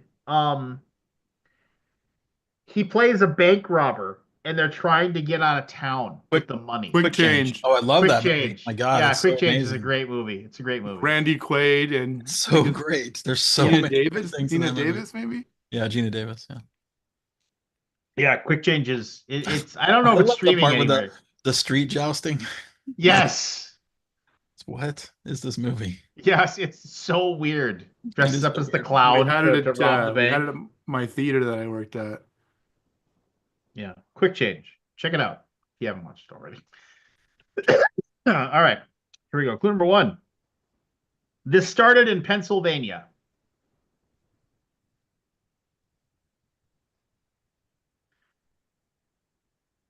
Clue number 2. Previously an aristocrat.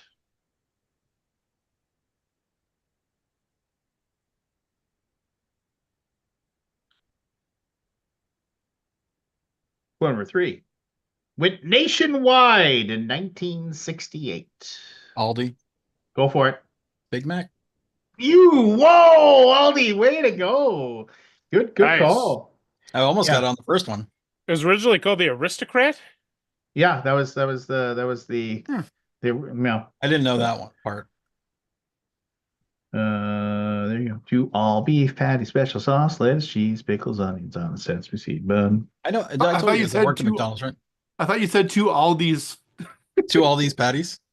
I actually had a T-shirt that like if you bought enough McDonald's, you got tickets or whatever, and you could send away for the Big Mac T-shirt, and it was just like The graphic print of a Big Mac. Have you seen that? There's a thing on Facebook that goes. It says, back in 1982, McDonald's went hard with this cap, and it's basically like a Big Mac cap where it's like printed Big Mac on the circumference of it. Big Mac cap. Yeah, I mean, I wish I could see it, but it was like, yeah, baseball and it was like it was one of my favorite T-shirts as a kid, because it was like, and it You had showed it wasn't just the words. It was like it's probably in a somewhere in my Right, it was mom's like house. a photorealistic picture of a Big Mac. But it was like no, it was like actually like 1970s drawn out like artist Oh, things, really? and it was Oh, wow, and that it would've been actually awesome. and then it actually like in the actual like bun and stuff, it said like in the meat it said 2 all beef patties, special sauce, lettuce, cheese, like it said that in each little line, and Oh, Yeah. you got to try to find them. I gotta find that. Yeah, I was trying to Google it and I didn't find anything. Maybe I'll keep digging and see if I can. Oh, I find see it. anything. Is it this one? It wasn't the words. It wasn't the words. It Oh, was it wasn't actually the showed a words? burger. It actually showed It was a a burger. burger. Yeah. So, Maybe you got a collector's item. Who knows? well, I mean, it's who knows? It's buried somewhere in my house. Well, that's why I said who knows. I mean, it's one of those things where it's like, theoretically, when I move my mother out of my house, out of her house, You'll find it. and I put the dumpster in the front yard and start throwing everything away. She already went to bed, so she's not going to freak out for me hearing me say that. All right. Here we go. Clue number one. Once appeared on a hitman's list.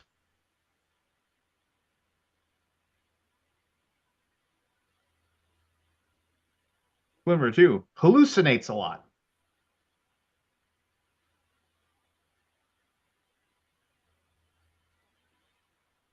Clue number three. Was an heir to millions.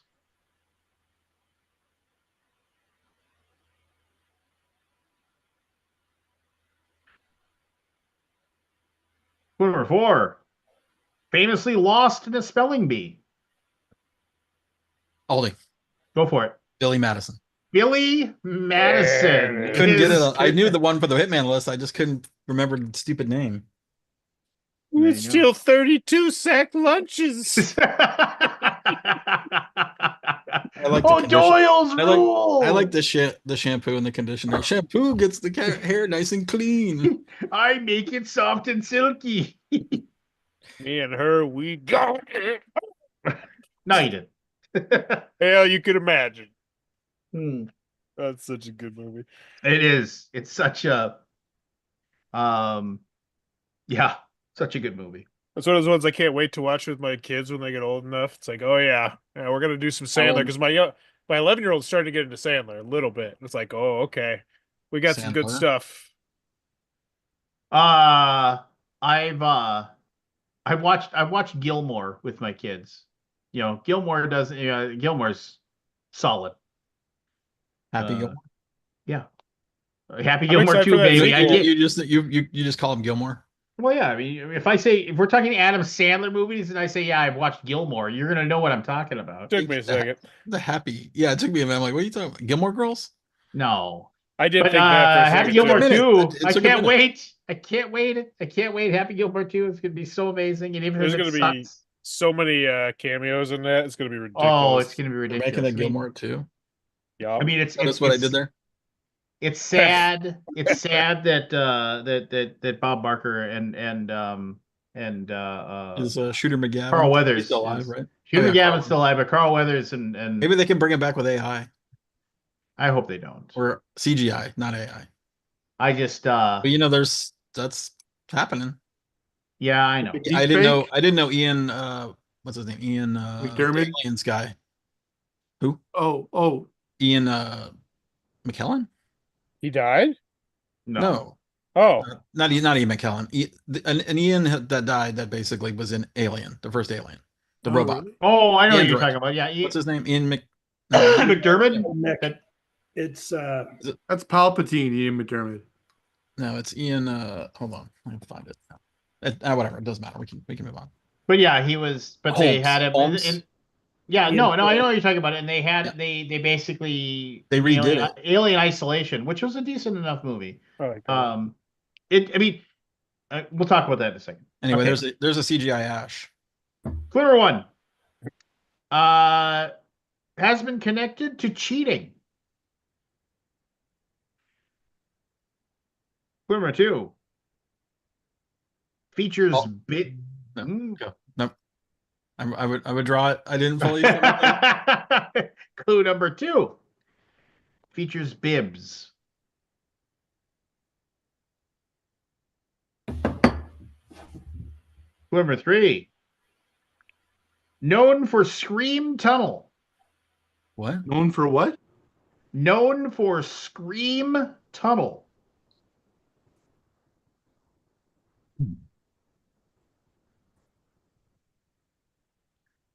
Number four, also known for Heartbreak Hill.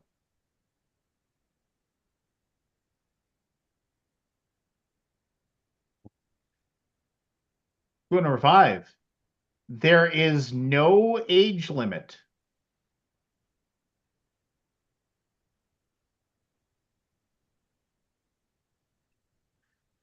Final clue. This first started in 1897 and sadly featured an act of terrorism in 2013. 5, No 4, 3, 2, Horse. 1. Aldi. Forest. Damn it. 5, 4, 3, 2, 1. Bowel And movement. Aldi. Aldi. 5, 4, 3, 2, 1. And I see it in the chat, so I'm not gonna say anything. Nobody called it? Boston Marathon. Oh, the Oh Boston. yeah. Bibs. Call those bibs? Yeah. Oh, okay. All right. We got 5 left. How am I doing? Doing great. Keep it But up. as good as me. Clue number 1. Clue number 1. Was it either invented in the 1920s or 1930s?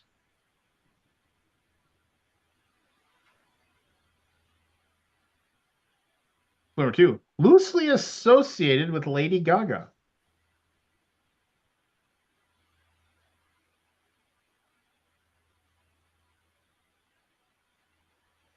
Clue number 3. Connected to the Queen of England. Rest in peace.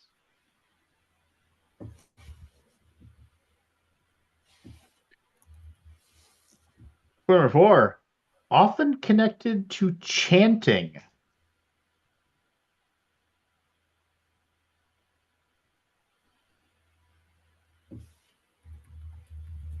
Clue number 5. Connected to mirrors.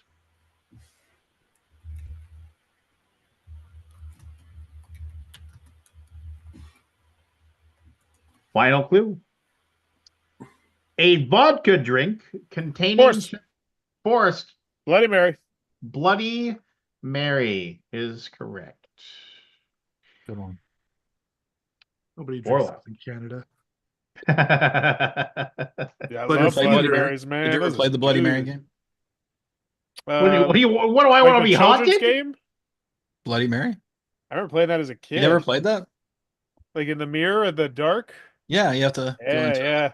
I used to Yeah, play what that. do I We did like I that. said, what do I want to be haunted for the rest of my life? What are you nuts? You know? Are you crazy? Are you crazy? I mean, I'm serious. It's like yeah, 99.99999% chance it ain't fucking real, but I mean, why would you take the chance? You know? Why am I it's like you ever want to You go never had like skydiving? sleepover things where you You guys ever were want to like, go let's play Bloody skydiving? Mary? You ever want to go skydiving? No. Why not? Because it's like, the chances of you dying from skydiving is like 1 in a million. Yeah, but it's 0 in a million if I stay on the ground and I don't put a freaking parachute on my back. Dance has a fear of Bloody Mary. No, I just why That means why you think there's test some it? chance something is Yeah, real. what if it's real? What if it's real? And then it's just like, Okay. and then you pass away, and then they're like, oh, you would have gone to Wouldn't the it be really an great amazing place. story if you were killed by Bloody But Mary? you That'd be would so you would have amazing. gone to the really great place where it's just happiness and light for the rest of all eternity. But you had to play the Bloody Mary game, so now you get to have your eyes gouged out with a fork every day. Enjoy. Oh, okay. Well, you never know. Clue number 1. Often connected to drugs. Aldi. Go for it. Bowel movement. Clue number 2. Nice try. I tried this. I'm this naked. Often connected to prostitution. I'm gonna regret throwing my Forest. Matt, Go for it. bail money. Oh, No, Wait, who Forrest. came from either Oh, Forrest. no, I I'm heard sorry. Forrest I'm sorry. I thought I heard Forrest. I thought I heard Forrest too first. So What the fuck is wrong with my mic? It was real close. what's You might have to go to the tape actually. we'll go to the tape. Go to the Go to the tape. tape. Go to the tape. Go to the tape.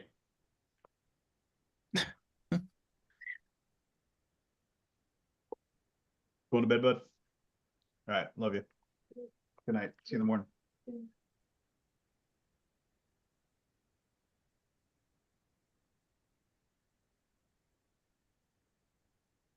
Forrest was first. Forrest, what's your guess?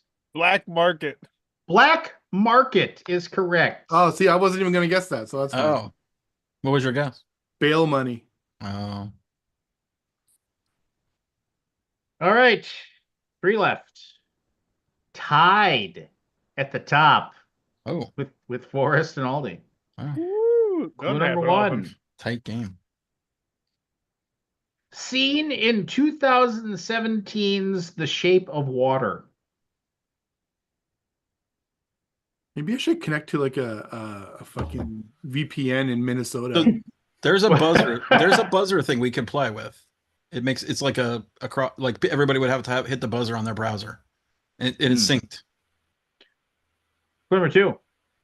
Connected to Under Armour. What was the first one? Sorry, Lance. That's fine. Connected to the 2017 movie The Shape of Water.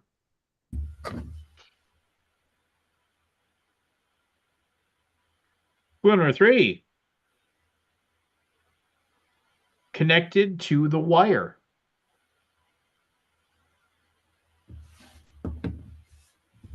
Matt, Go for it. Baltimore, Maryland. Baltimore, Maryland is correct. Wow.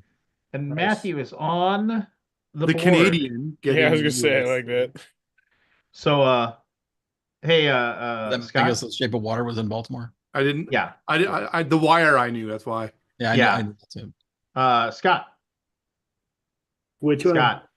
Scott. Which one?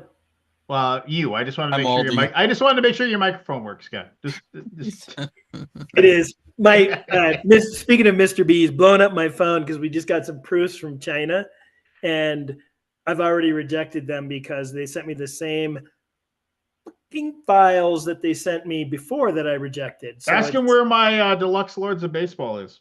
that's not on my agenda at the moment. Sorry. Focus on the game, dude. I'll text you the next answer. You pick Forrest before me when I was clearly first. Oh, we're gonna so play I'm that. not helping you get Lords of nothing. Lords I'm and just nothing. kidding. I'm All just right, clue number 1. Was seen in House of Cards and Ted 2. Head 2. Scott, Go for it. Boston, Massachusetts. And but you took a Solid. swing. And I'm Solid. proud of you. Proud of you. Clue Can I number 2. still go if I get it later? Or am I No. out? You're out. You're out. Clue number That's 2. the danger of buzzing early. Known for I'm Swiss, the decider, but I'm not wrong. Say that again.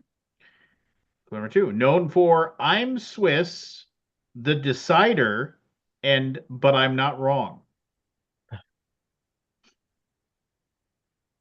Clue number 3. Connected to the New York Mets. Oops.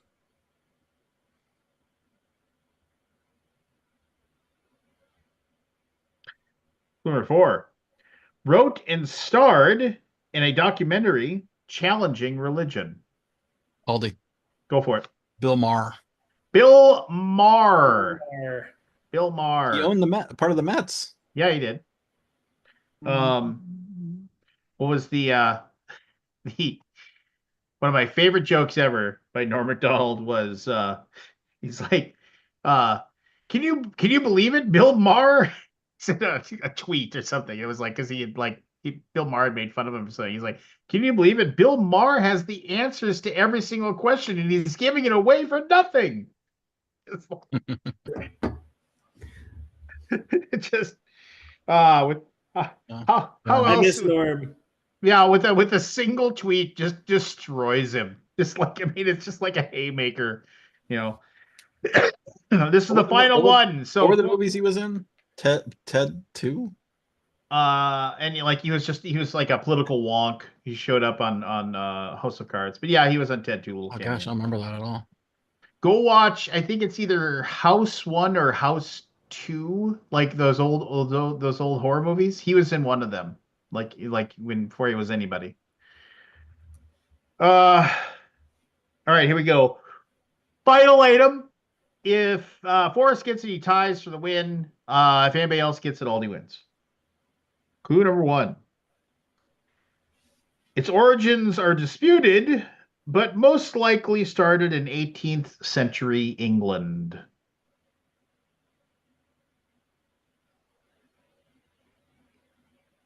Clue number 2. It is decidedly the most popular option of its kind in the United States.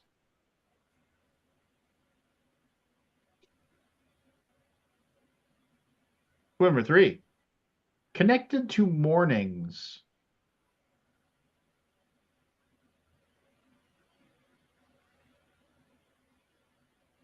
Clue number 4. Robert De Niro once complained about their consistency. Aldi. Aldi. Bowel movement. Oh, Oh, darn. Oh, that was it. The door is open for The us. door is open. The door is Well, open. there's other people in the game. Clue number 5. A Seinfeld episode once suggested that the top is the best part.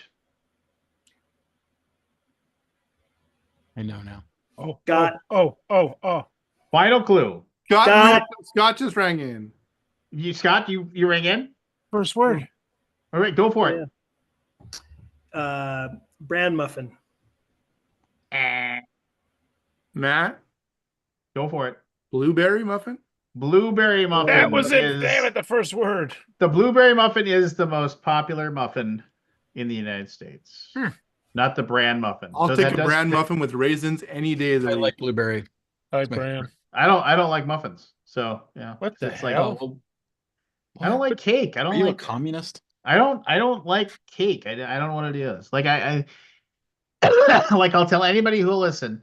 The last time I knowingly and willingly ate cake was my wedding. A muffin is not cake.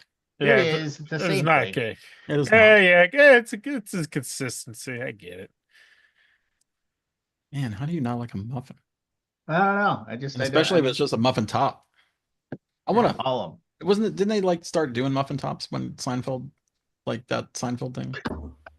The scene in Casino when he's basically Robert De Niro's got he's got two blueberry muffins. Cutting the blue look, yeah. And he's like, look, this one's got like 45 blueberries. This one's got like 10. He's like, this isn't good. And he's like, you're gonna need to make sure that each one of these muffins has the exact same number of blueberries. And he's like, you want me to make sure that every single muffin has? Yes, I want you to make sure that. That's going to take so much. I don't give a fuck how long. It's just like livid. I was thinking about Casino the other day. It's a great Casino? movie. I like the first half a lot better. The Sharon Stone stuff in the second half is really depressing. Oh yeah, well no, I mean I hate it. It but- totally like it totally. Yeah, I mean, well, it's supposed to, right? It's supposed to just show you Oh, I get it. how awful it goes. Yeah, I get it. And you're not supposed to like those people, I know. you know. So what was the David Spade Hollywood Minute? You know, Casino, it. I liked it better when it was called Goodfellas. Yeah.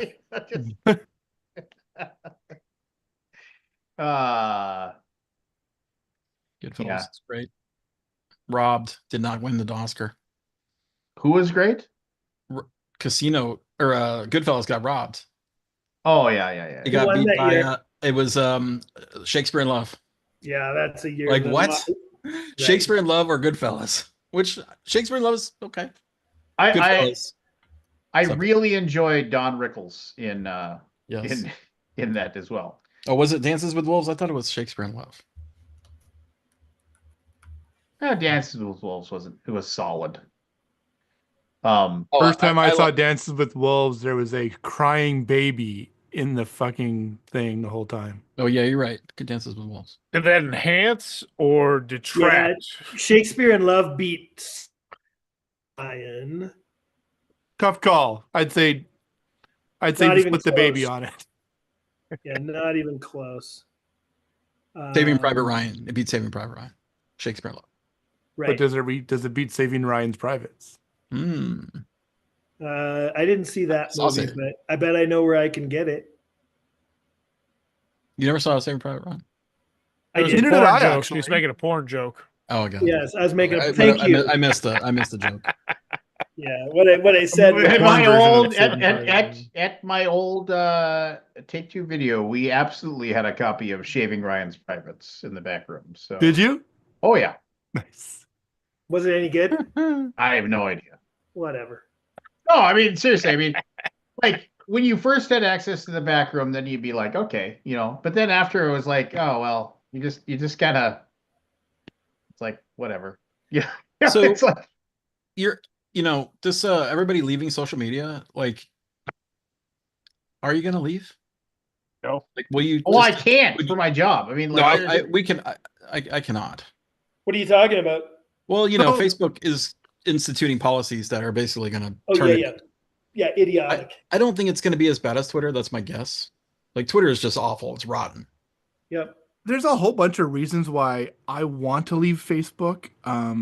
The first reason and foremost is just the detritus that fills my feed that I really don't want to see. Right. Yeah, I know what you're saying. There is a friends feed page, but is 3 clicks to get there. If there was another, I mean, I'm using a browser add-on that takes it all out, but you literally see like 15 fucking this remove, and it's like, come on. But I am more than willing to. I don't really care what I use. If there was like, say, Blue Sky, if it got as popular for our industry and it was the thing, I would just do that.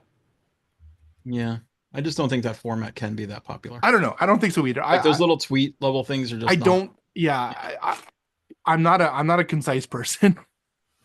No, and Facebook is magical. It can be. It was less magical now. Correct. But I have a theory. Yeah. Remember when someone was banned from Facebook and they basically publicly said that they were going to go after them and put them in jail if they found any election interference? Do you remember this? Yeah. The bluster. I think this is the reaction to them winning the presidency. Oh. And then basically 100%. This guy is scared shitless. Zuckerberg is scared shitless. 100%. Yeah.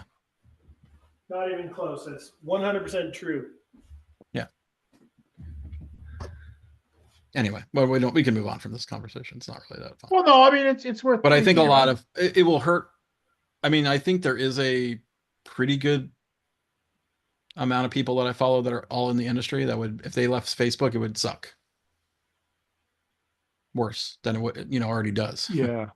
So I would also probably have to consider leaving it, but I don't think I can. Obviously, I've got a lot of business tied up there. So we do so much. I have a 350,000 user shit group that is just, I can't disappear that. I don't want to lose that. It's too powerful. Yeah. A lot of people. It is a lot of I think we hit. But yeah, there was something that happened in the Facebook group today where a guy posted, because there was some blowback on the fin span game, I know you've heard of this, right? The spin span game.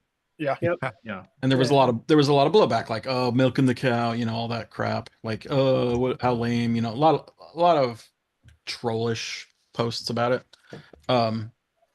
This guy posted a very heartwarming post about he wishes he could play it with his dad who passed away. Love that post. Have you seen that post? It's got like 2,000 thumbs or something like that. I'm like, what the hell? That's amazing. And he posted it like, hey, I know you got a lot of people are saying bad, like FinSpan is just a cash in, whatever. But this is what would mean to me. And he gave a very personal accord of his father buying him games when they couldn't afford it, which is so, I mean, like, it'd bring him a tear to my eye almost. Like, it was just that. I wrote and I said, thanks for sharing your story. I don't think anything besides Facebook can do that. Like, that's just not going to happen. Right? Where thousands of people can see the power of board gaming. Right. That on that personal level, right? Board Game Geek has a little more, what do you call it? Clinical level where you can share stuff about board games, but that personal thing is a different beast with Facebook.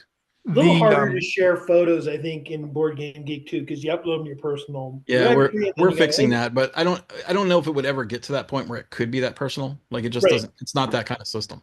I think the breadth of the type of post you can make in Facebook, it plays home for a lot of different types of posters, if you want to call them.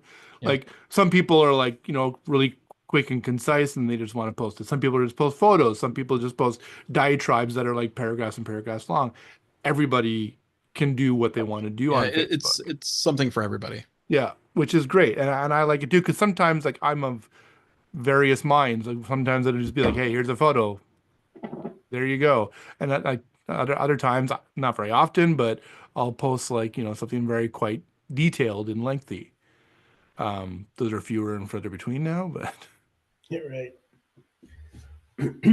No.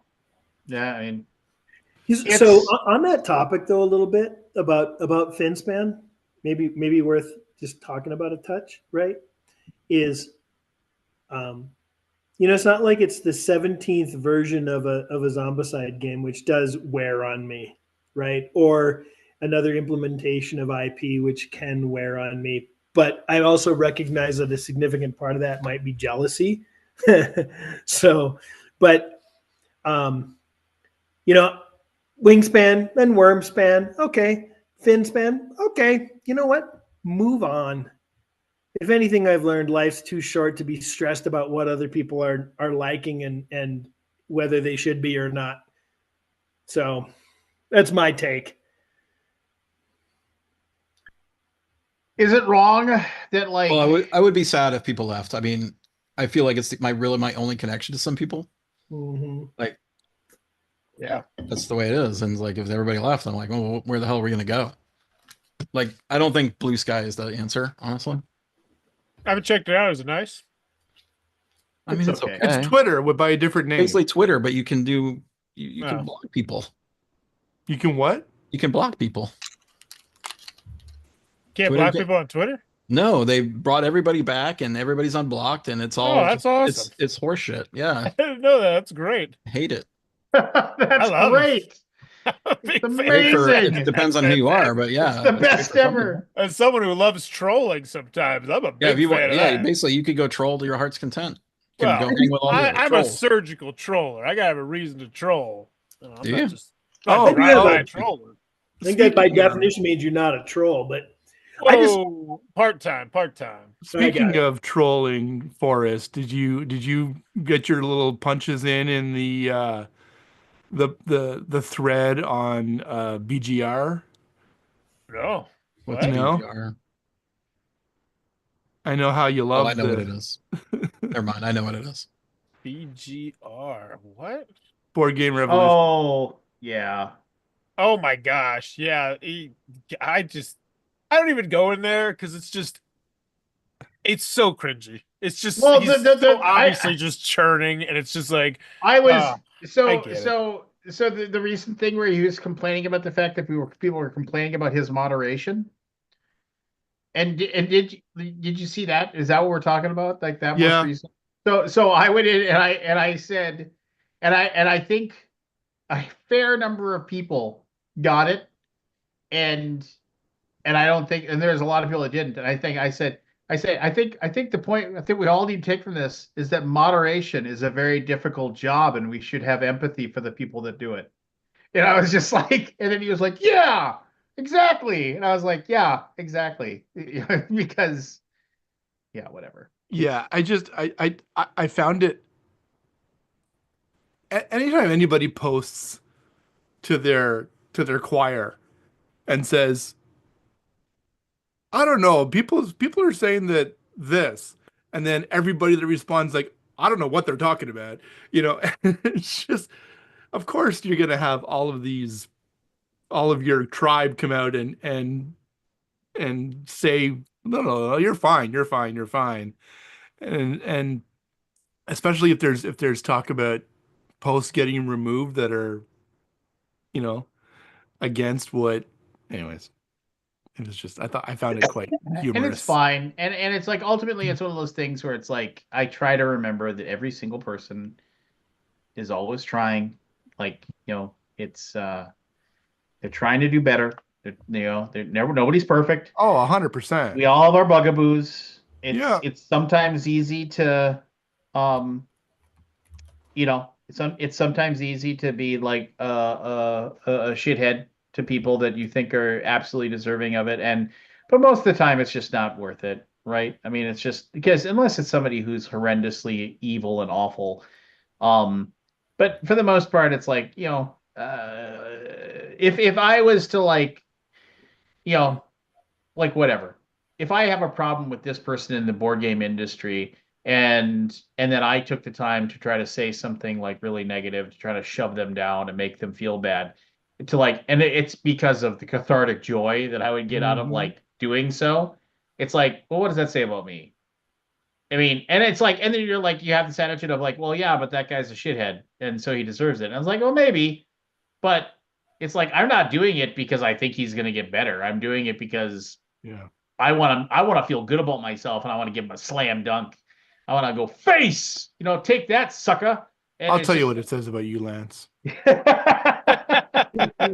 Yeah, I just it's one of those things where it's like yes, and I know I'm as like I remember like I don't know many years ago. Yeah, like I mean when I was in my late teens, early 20s, I was a pretty shitty person, compared to like I mean I'll just say that flat out.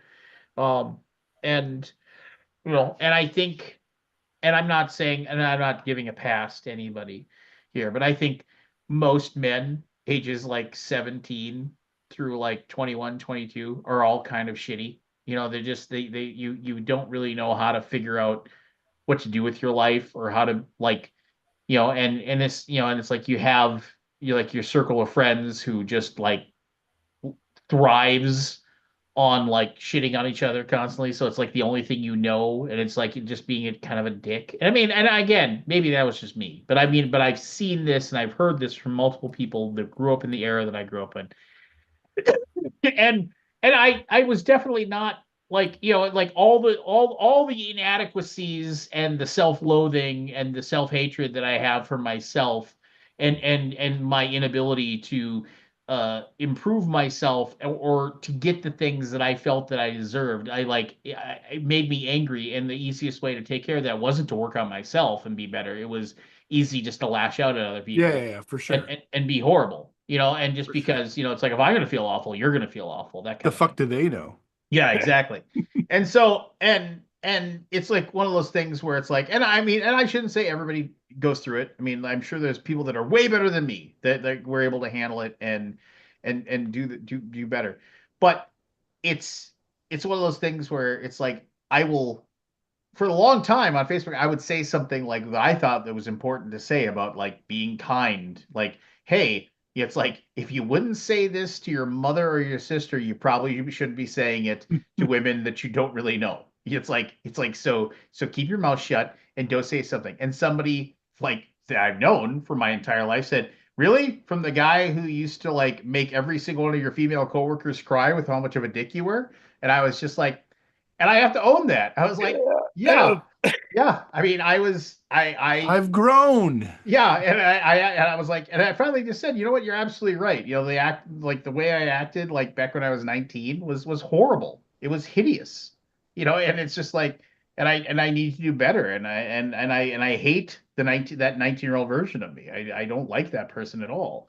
And, all I can say is I was awful and I'm sorry, and it's just kind of like, but, but you need to own it and you need to like just you don't get some sort of like you know wipe away that just gets rid of it and then you can pretend well I was young, it's fine, no big deal, and so it's like one of those things where it's like I don't know, like Your no big deal is still a big deal to somebody somewhere, and that's where you say you have to own it, right? And if you're ever given the opportunity to make amends, I think you do, and that's part of being older, right? yeah. Like I realize what a shit I was, and in many respects still am, or I'm just a shit in a different way. Hopefully I'm better. But, Yeah. 5 years from now, I'll look back and go, hopefully I'm better in 5 years than I am today. Otherwise, I wasn't living. Oh, I wanted to, before I forget, I'm reading this book series right now. He Who Fights with Monsters. Really, really, really good. The cool thing about it is they meant the main character. This isn't a spoiler, but like the very first thing he does is he gets transported to this other world, and throughout the whole series, he mentions board games, and it's hilarious because This he's is the thing like with 8 books, 11. 11 books. It's amazing. Yeah, 11 books since 2021. Wow. Holy That's shit. inspired. And he mentions Bunny Kingdom and fuck it's really funny because all That's these cool. people have no clue what the fuck he's talking about, right? Because they're from a different world. I highly recommend it. I'm literally using it, like I'm listening to it on my commute back and forth to work, and it's fantastic. Yeah. Sorry to No, you're good. I mean, no, thank you. I should know that stuff. Yeah, I don't know. I just it just combines with everything else that's like hideous and awful in this world, and you just gotta do your absolute best to like do the right thing, whatever. Spike Lee. There you go. I saw that movie when it came out in theater. Did you? I did. I never seen it. Pretty cool. I remember watching it and being like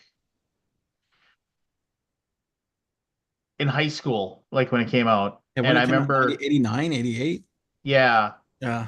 And I remember like like, and I don't say this with anything, but I like living up in Fargo, North Dakota in the 80s. I That mean, must have been so like alien to you to see oh that. yeah. I mean, it was like, we had the one black family in town, basically. The Campbells. People- Nice people, great people. I mean, like Sarah Campbell graduated in my class. Super nice person.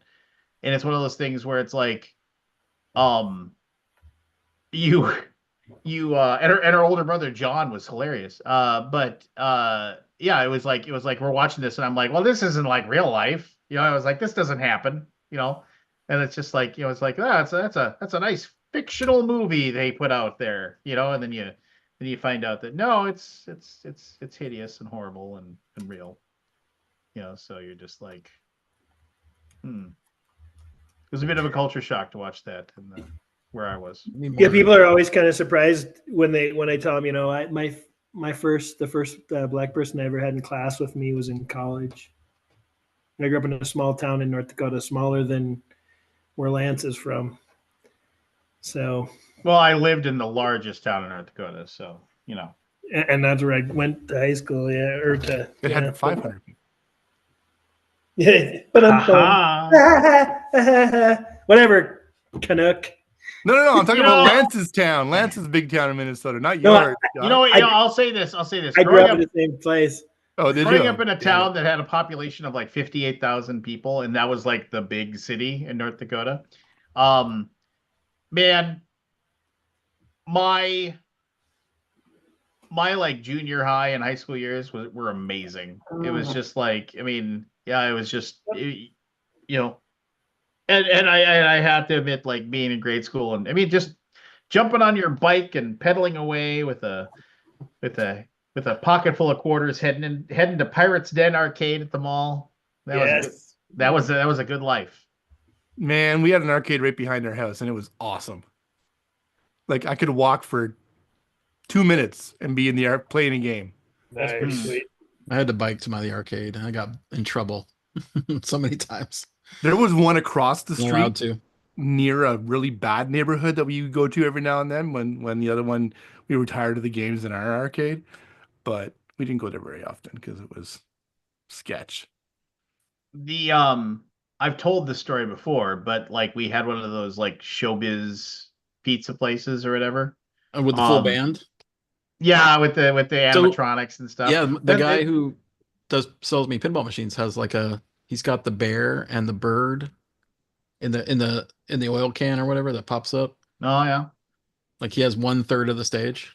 Yeah. There's 3 stages. I'd never seen Showtime stuff before. So one of the things about it was that like because they had a really nice arcade, and it was like, for $1 you could get 6 tokens, so it was like hell of a deal. But you weren't allowed to just go in there and go to the arcade, which is stupid when you think about it. It's like, I want to come in here and I want to give you money for tokens so I can play video games.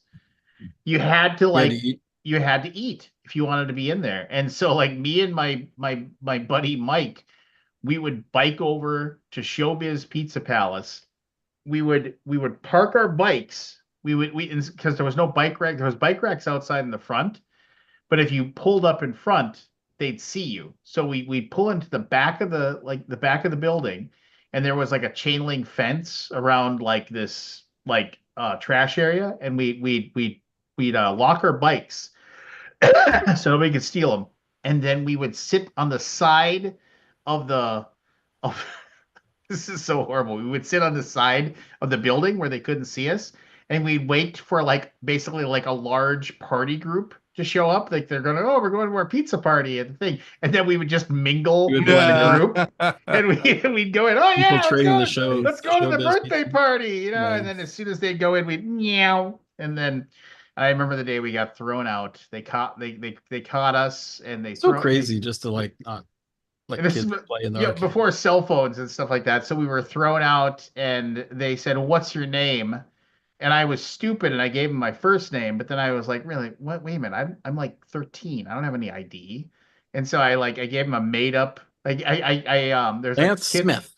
No, for some reason I thought of Hartle, because there was a kid named Mike Hartle in my class. That for some reason, what's your last name? And I said, so you Hartle. pinned it on someone else. Well, no, I gave them a name that didn't exist. And then they're like, okay. And they wrote it on a piece of paper. They were going to that was going to be their big thing. I was banned forever. Did they get a picture of you, like a mugshot? No, they didn't get a picture. And I was banned forever. And then I remember a month later, my family went there to eat. And I remember going there. I was waiting for somebody to come over to the table and tell me that I had to leave. And they never did. Oh, not when your parents are giving money. Yeah. I remember getting kicked out of that arcade behind my house one day. It was a PD day at school. So me and my buddy went over, amazing, we can go play games. Wait, what's PD? What's that? PD? Physical. Professional development, when teachers do their stuff and you get a day off. And we went over, and we were like, this is going to be amazing. We're going to play games, and then we get there, and the guy's like, you can't come in here. It's school time. And they wouldn't let us in. And I went home. I remember this. I went home. I got the mimeographed fucking leaflet that we brought home for our parents. I'll show you. And I showed him. He's like, how do I know you didn't make that? I'm like, it's 1980 through 81. How the hell am I supposed to make this? I don't have professional printing equipment. So true. Imagine what teachers have to go through now to with all the kids who can make fake stuff and 3D print stuff and print fake things, and totally. I'm sure it's probably way harder. Yeah. To deal with. I have a grievance. Oh, let's hear it. One of the guys I met at a local con here, has a game day once a month at his place, and I went a couple of times, and it's fun. It's great. My grievance is how he notifies everybody. He puts 25 people in the to field on an email. What do you suppose happens when people want to say, I'm coming? Yeah. Reply all. Yeah.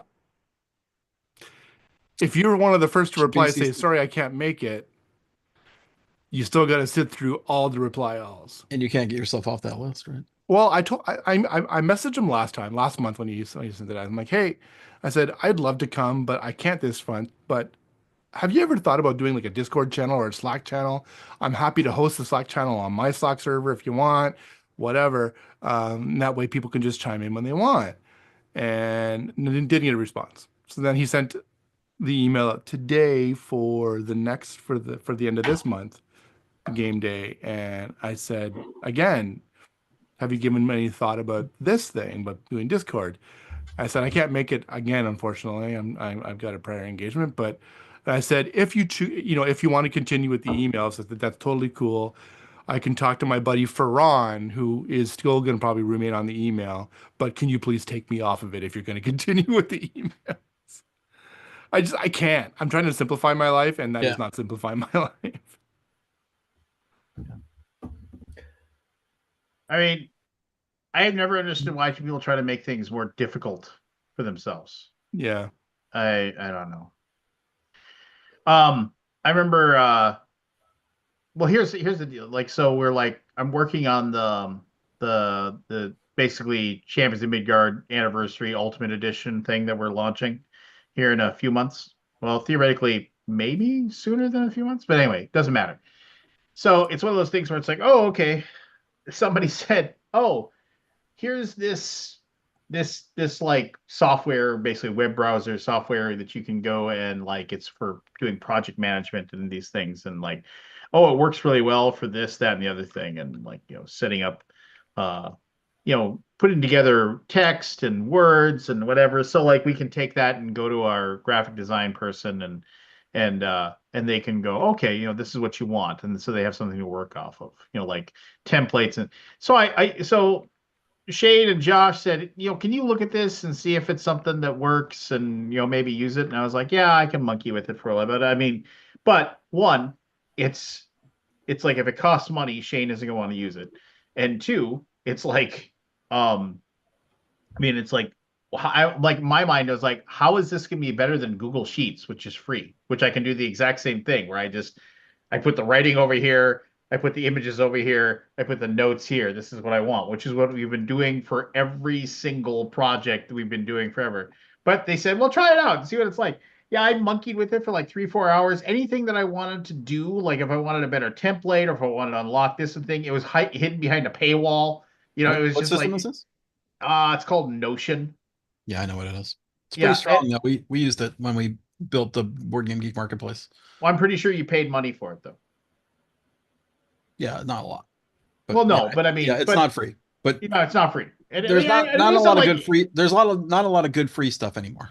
I think you have to. Well, I think that's a different era of internet. Google Sheets works pretty well, and it's absolutely free. But it's not. I don't know about that. Oh no, you have no revision control. Like it's, I don't know. It's inferior for. I mean, now if you're the only one doing it, fine.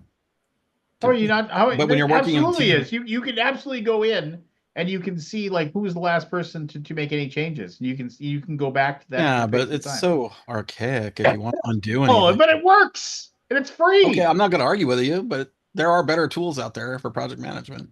I had a 4-person team we managed through Notion and launched the Board Game Geek Marketplace. I don't remember if you remember we did that in 2020, 2021, something like. How much did it cost? $0? It might be like $50 a month. So it's infinitely more than $0, basically. Lance. Well, I'm just telling you. So you're not gonna you're gonna be able to win the argument of price, but I don't know if you're gonna win the argument of functionality. Right? I don't know. It's working just fine. So okay. I mean, what I need is I need the ability to write text next to samples, next to notes. I get it. And so I mean, I'm not going to pay $50 a month for something so I can write text in boxes when I can do the exact same thing for nothing. Sure. You're not really working with other people then. Like we've got a system now in BGG that basically when we update something, it sends out a message to the whole system and people get notified and there's like a flow. It's like a process. It's a little different, but it is not free. I will give you that. You win on the freebie, but functionality can't win. I bet you I could have gotten your Facebook Marketplace thing up, or Facebook. You know what I'm talking about. No. And it would have cost you nothing, and then you would have had the exact same thing, and it cost $0, which would have been a net gain. Okay. Well, you agree, so I win. Software management's a little different than, although very similar things with board game production. I'm guessing probably. You do need revision control. I guess you probably don't care about that though. Do you like manage your assets through like what do you guys do? Like just overwrite the file? Like do you lose what you did before, or do you like move a folder to another place, or what? How does it work? Well, how do you keep histories of things? Is there any system out there that does that for you, or do you guys just do Dropbox where you overwrite stuff? We use a lot of Dropbox, but I mean, but like I said, in project overflow things, like in Google Sheets, like it has like last revision, and you can go back to those things. Sure. I mean, it saves them. But like if I wanted to make a change, it also and you costs make a 0. change, and then you upload the file and I upload the file, like who wins? Right? Like, well, if you're working in a we multi-user basically have a environment. very strict thing where it's like Shane is the only one that's allowed to. Oh, okay. So you have to go through somebody else. Yeah. Got it. Like so. And It's- Shane has repeatedly said That's an inferior system, my friend. well, It's I mean, free, which wins it's- every argument with you. But I don't know about the Shane has superiority of it. repeatedly said, I don't want you even touching this document because Of course, because you guys probably have eaten shit before, where someone did something and overloaded something on the exact. No. Shane's exact words to me are, I don't want me to feel like I can blame you for something and then I have to fire you. So I don't want you touching it because then it's all on me. That's weird. Yeah. Oh my goodness. Well, which I can appreciate. Sure. Just yeah, it's a different world. Well, yet somehow we managed to survive. Once you get past like 2 people, though, I think it's incredibly hard to manage team. Hey, we got 3. We got 3. Well, does one person not edit the spreadsheet? Or does everybody edit the spreadsheet? Everybody edits. Everybody messes with it. Okay. I'm not gonna. Somehow we managed to figure it out, and No, I think the scale of what you probably deal with, Aldi, at Board Game Geek is fundamentally different than the level I deal with the 3 people involved with Dragons Down, right? Fully, probably any system you're talking about where you're just putting files into a Dropbox is probably perfectly fine with 3 or less people. Yep. And no external artists working with you and giving you stuff and. That's kind of like you have to go through that whole working with artists over here is me, because I do everything myself and I bring a completed game to Sean, and Sean just deals with China and helping run the Kickstarter and fulfillment and getting the games into Europe and all that stuff, right? So I feel like I do the fun stuff. Yeah, you probably do. That sounds more fun, right? Do you guys track like timelines and like flow of projects and stuff? Like how you do that? Is it just another spreadsheet, Lance, or spreadsheets or Scott? Just curious, like how does that work? Yeah, in my case, as the lead guy, I kind of have an overarching vision that I track in spreadsheets and other people see that. I share it with Sean, right. But the other part of it too is there's literally no time frame, right? If let's say we were going to do a new expansion for Dragons Down, and it took me a year and a half to do, a year and a half from now is when we do the Kickstarter, right? We have always taken the approach of when it's done, because I'm not paying other people, outside of artists who are doing contractor work, right? So for me, it's my answer is, I'm a boutique shop at best, right? As opposed to Lance, who's dealing with significantly multiple projects. Yeah. You got it. And I'm managing multiple projects, but I'm managing multiple projects. Not we are managing multiple projects, of which I am a partner on one, right? So I probably should have just stayed silent, as what I had to say there wasn't even relevant to the magnitude of your question. No, I'm just curious how things are. Like, how do you manage your project, Matt? Do you use a spreadsheet or you have a system? Me? Yeah. I just answered this question on Facebook like 5 minutes ago. Oh, wow. I was reading your brain. So we use a bunch of tools. We use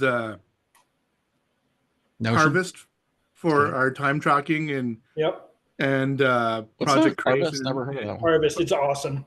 For invoicing as well. We use ClickUp for our task management. ClickUp. And like proofing and stuff like that. It's like Monday, but it's just a different. Yep. And then I use Slack for messaging. Yep. And at internal, and we have some client channels as well. We built a portal for our folks to log into to see how many hours they've logged on a certain task and how many hours we budgeted to the client for that task, so that we can keep track of all that stuff. So they can log in to see, oh, I've got 4 hours left on this and I'm almost done, which is great. So I'll have some left over and all that stuff.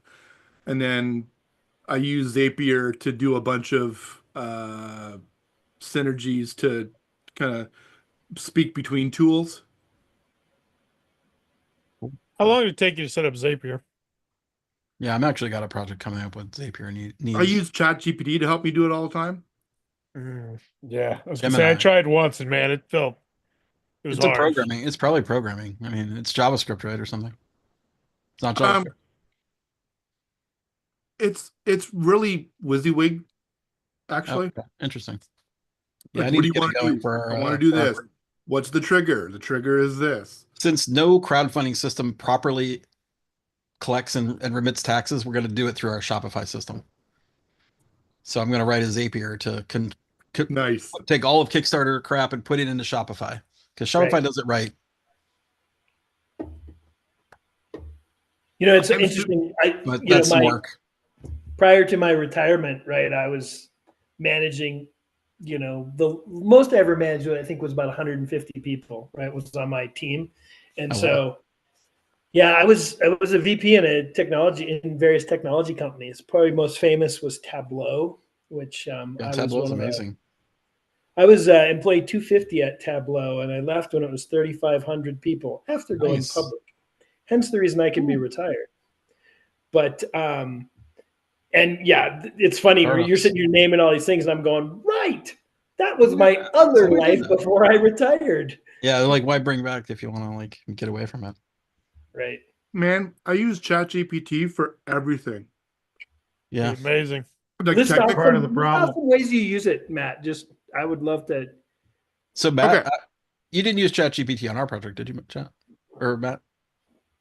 For what? Our recent project, which I've not announced, by the way. I'm not announcing it here, but it's going to be announced on Monday. Nice. I worked with Matt on it. I use ChatGPT programmatically.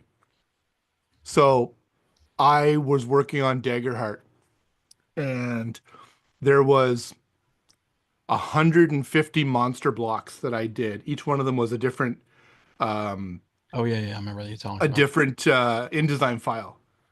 And they were all like, the monster block might be this tall, but all the InDesign files were like this long. So I'm like, hey, ChatGPT, can you help me write a script that will measure how long, because it was just one text box, measure how long this text box is, resize the document, save it with, because it was like page whatever, because it was all, originally was one file that I split it up. So I'll save it, take a look at the first line, which is the monster name, and save the document as that.indd.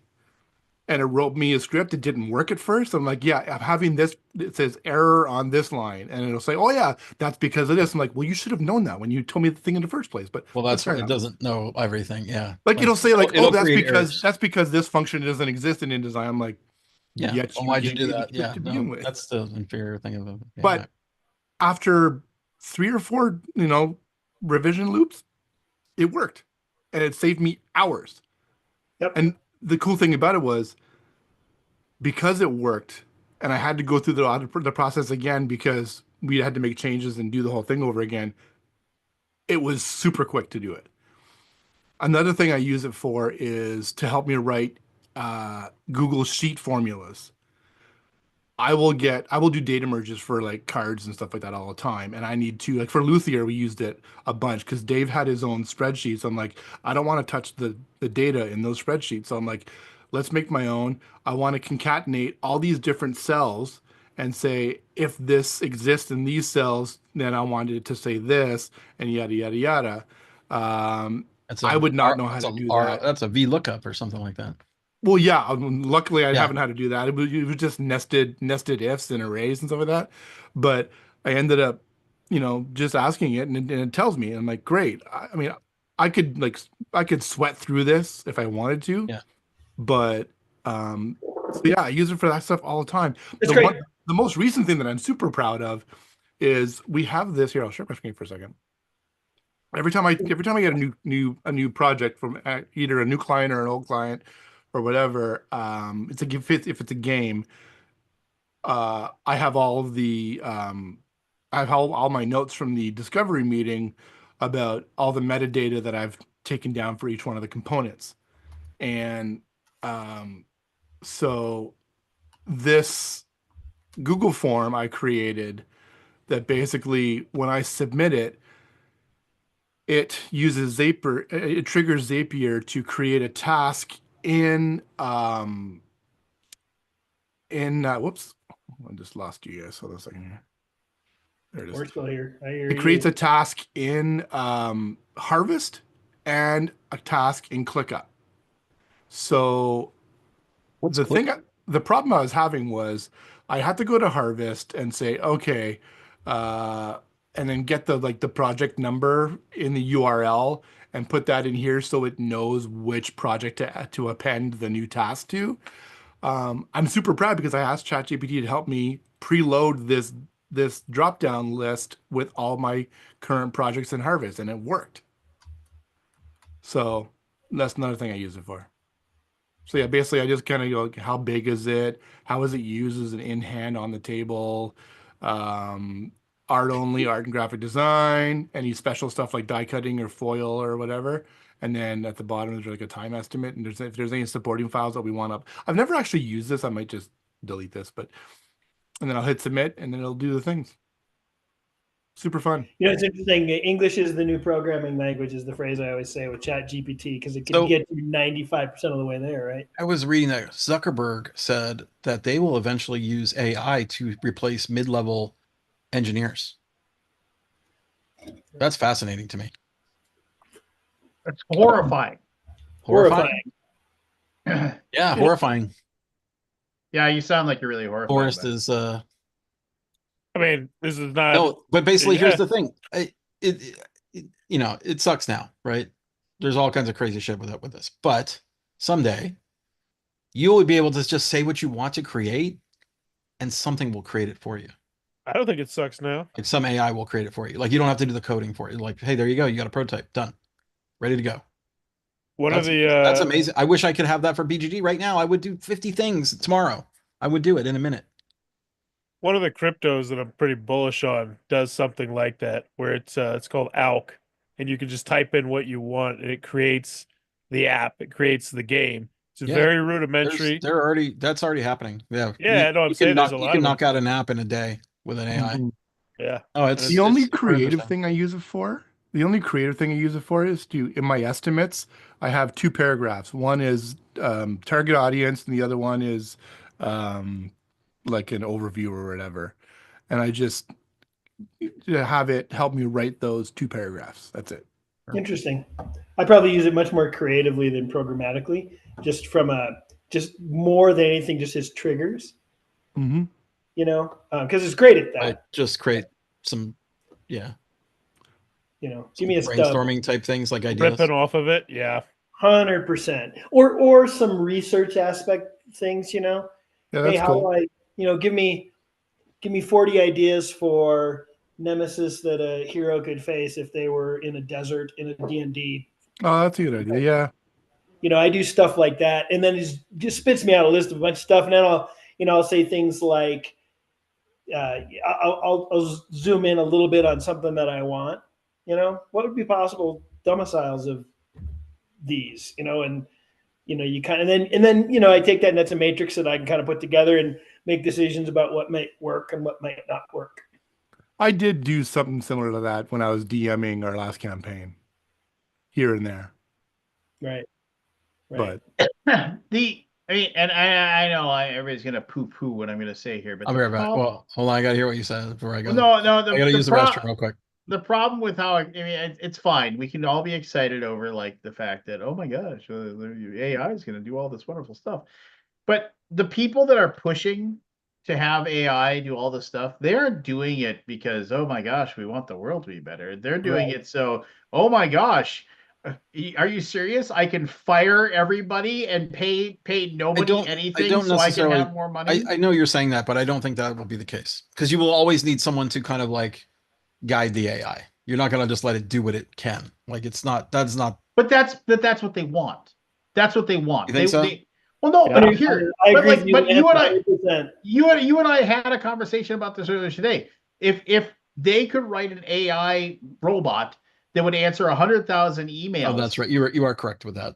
Yeah, like, okay, so for here menial we have, tasks that you yeah, would have to yeah. hire somebody to do, I believe they would probably And so, and then the all of tasks a they sudden, can't get someone to Will do. do it is the key word. Yeah. yes, no, it's like, oh, really? I mean, like this is what I told Aldi. It's like, it's like if you had 100,000 customer service emails coming in every single day, and you had to hire a team of 100 people to handle those 100,000 emails to get them all done. But somebody said, here's an AI bot that will correctly answer 95,000 of those. And of the 5,000 that are left, it'll like say, I can't answer these, and it'll get shunted over. And I was like, cool, I can fire 99 people and I can keep one person on to do the exact same job every single day. And that isn't like, oh, wow, I don't have to pay these 99 people anymore. I better invest this in the poor people. No, it's like, I better take that fucking money and jam it right in my goddamn pocket because that's why I want it. They don't want it to make the world better. They want it to put more fucking money in their wallets. That's why they're investing all the money into it. So don't let anybody ever tell you. There's a reason that employees of OpenAI were invited to sell some of their stock options when the company isn't public, right? So they have technically no value until they go public. But they were invited to sell their stock at a valuation of 70 billion. Might have been 40 billion. But the point is if you're inviting people to sell their stock, number one, there is a cashing in aspect of it. But I don't know anybody who's if I had $20 million because I was able to cash in some stock at a company I work at, I don't think I'm more motivated. I think I'm more excited, but I don't know that suddenly some of my motivation has kind of disappeared. And so you're doing that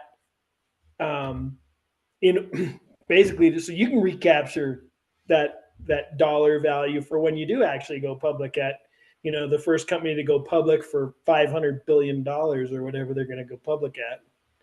I look forward to the day that all of the turmoil of like the bleeding edge stuff is over, and it's just part of our life. Yep. Just with the AI art that everybody was pounding their chest about, and they still do so much. That it's like, oh, Foxpaw. Like, yeah, Foxpaw's crushing right now. It's just fight the future. It's futile. Like, there's no point to it. Embrace it. Well, but Forrest, and that's fine. I will agree with you to a certain point that like you can't fight the future, right? The genie's out of the bottle. You can't put the toothpaste back in the tube. Whatever. And they said, oh, what are we gonna do with the horses now that we have cars? It's like, what are we gonna do with all these? The problem is that we live in such an economic disparity situation. Nobody is trying to like say and to forward think this to the point where they're saying, holy shit, like the rate at the like, I mean, did you see Biden's speech where he said we are on the cusp of having an oligarchy within the United States? It's like, yeah, I mean, it's just, which isn't a good thing. Which, you can shrug your shoulders, but that isn't a good thing. That is a situation where people have too much power, too much money, too much everything. And the people that are like, have it the absolute fucking worst are just getting worse and worse and worse. This has been the system. Like, this is billionaires. This is not new. It wasn't because Biden's leaving.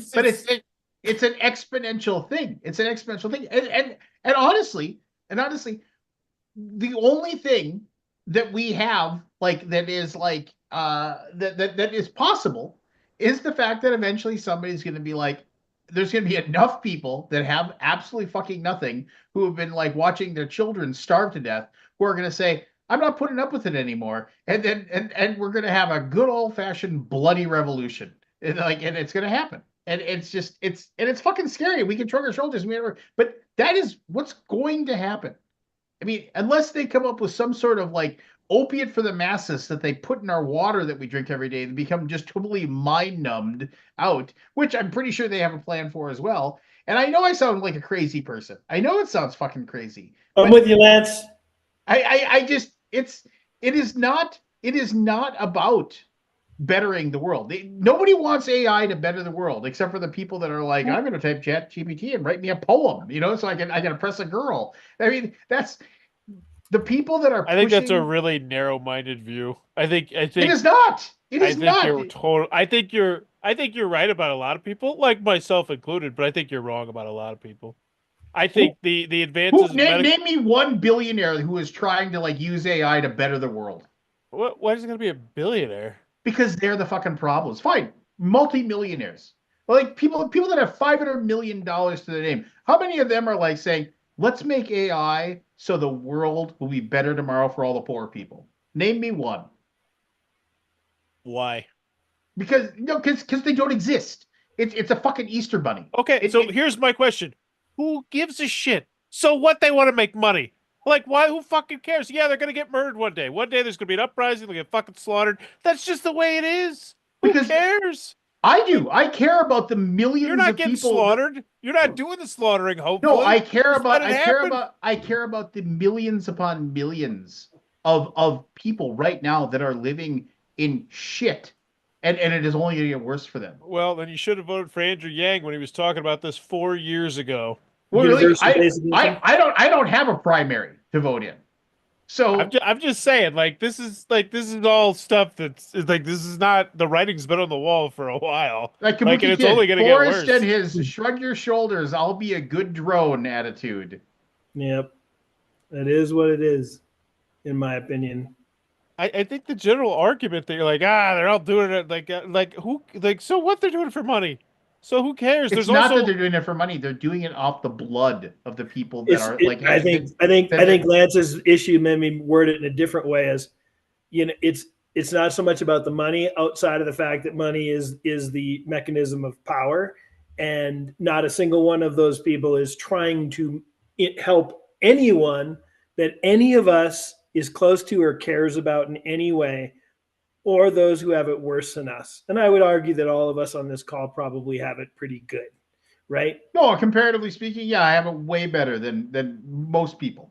But, you know, your hope, Lance, is that continues for your children who are coming into, I'm going to go out on a limb and guess, a solidly middle-class life. And what you don't want is where middle class becomes the new slaves. And that's abso-fucking-lutely what they're trying to do. And fuck them all. We need more Luigis. All right, yeah. I mean, absolutely. I personally, I see it though as a good thing. I see it all as a good thing because eventually, yeah, they're gonna murder, they're gonna riot, it's gonna happen. And you know what? The beautiful thing is, then hopefully motherfuckers will vote and we'll get someone who's the exact opposite of what we're getting now. And they're going to put forth the Great New Deal, and this will be the catalyst. Like I've said numerous times, you've busted my balls. People are going to be fucking bleeding in the street, but that's what we need to accelerate this. Yep. I was talking to my buddy tonight. I got you on that. He's a Trumper. Like he's a Republican, and we were talking about, and we're two people who could talk about it because like whatever. And he was talking about the Medicare for all and like how like he's just that's the only thing that he could agree with. He's just like I just want it to be burnt to the ground so we can eventually fix it. Like that's the only way we're gonna fix this, just to burn it to the ground. And I feel the same way with AI. Like right now we're burning it to the ground. We're getting on all these jobs that are completely useless, and they're only going to get more useless as time goes on. They are not going to get more useful because we can and will replace them. And if we don't, there will be other countries that do, and we will be behind. And so, yes, burn it all to the ground. There's going to be a lot of people that lose a lot of lives and are thrown out, and it sucked, but it's going to happen. And if it happens quicker, I still think it's better. Dragging it out is only going to make it worse. And as for rich people wanting to get rich by using AI, like, yeah, okay. Like, yeah. But AI, the whole point behind AI is people are using it to like think of how can I get a robot to do my work for me so I don't have to pay people. As they should. Like that's the whole point of it. But we're not having they're not like, how can I do that? And then also take all the money that I'm going to save and then give it to the government to set up universal basic income. They're not thinking that. They're like, I would love that, but that's not the case. But it's still just they are getting rid of jobs that we do not need. So Forrest, what if AI comes and we've had this discussion. AI comes and whatever takes your job, takes your wife's job. You have absolutely no way to find a job and everything like that. And you can't feed your kids. Can't short of like selling a kidney.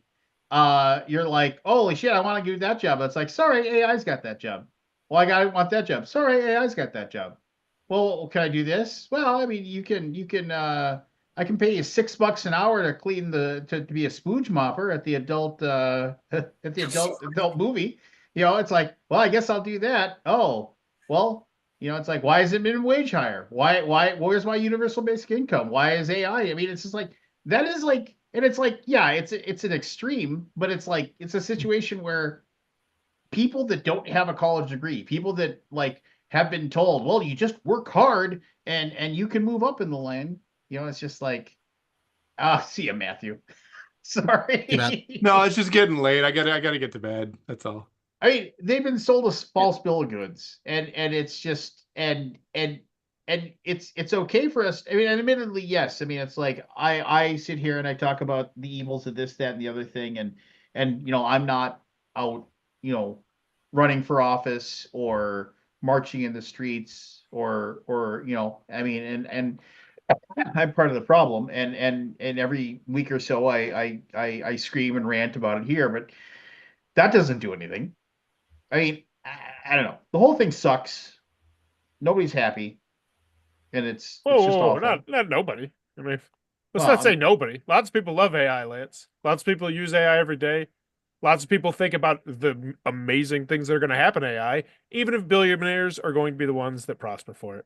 Once AI can start talking to AI and start working on shit when we don't even have to be there, in theory, advancements in technology, self-driving cars are going to make it so that millions upon millions of lives are saved, because as much as we're going to complain about this video of this, that, the other thing, 99% of the time, they're better drivers than fucking us, no matter what you say.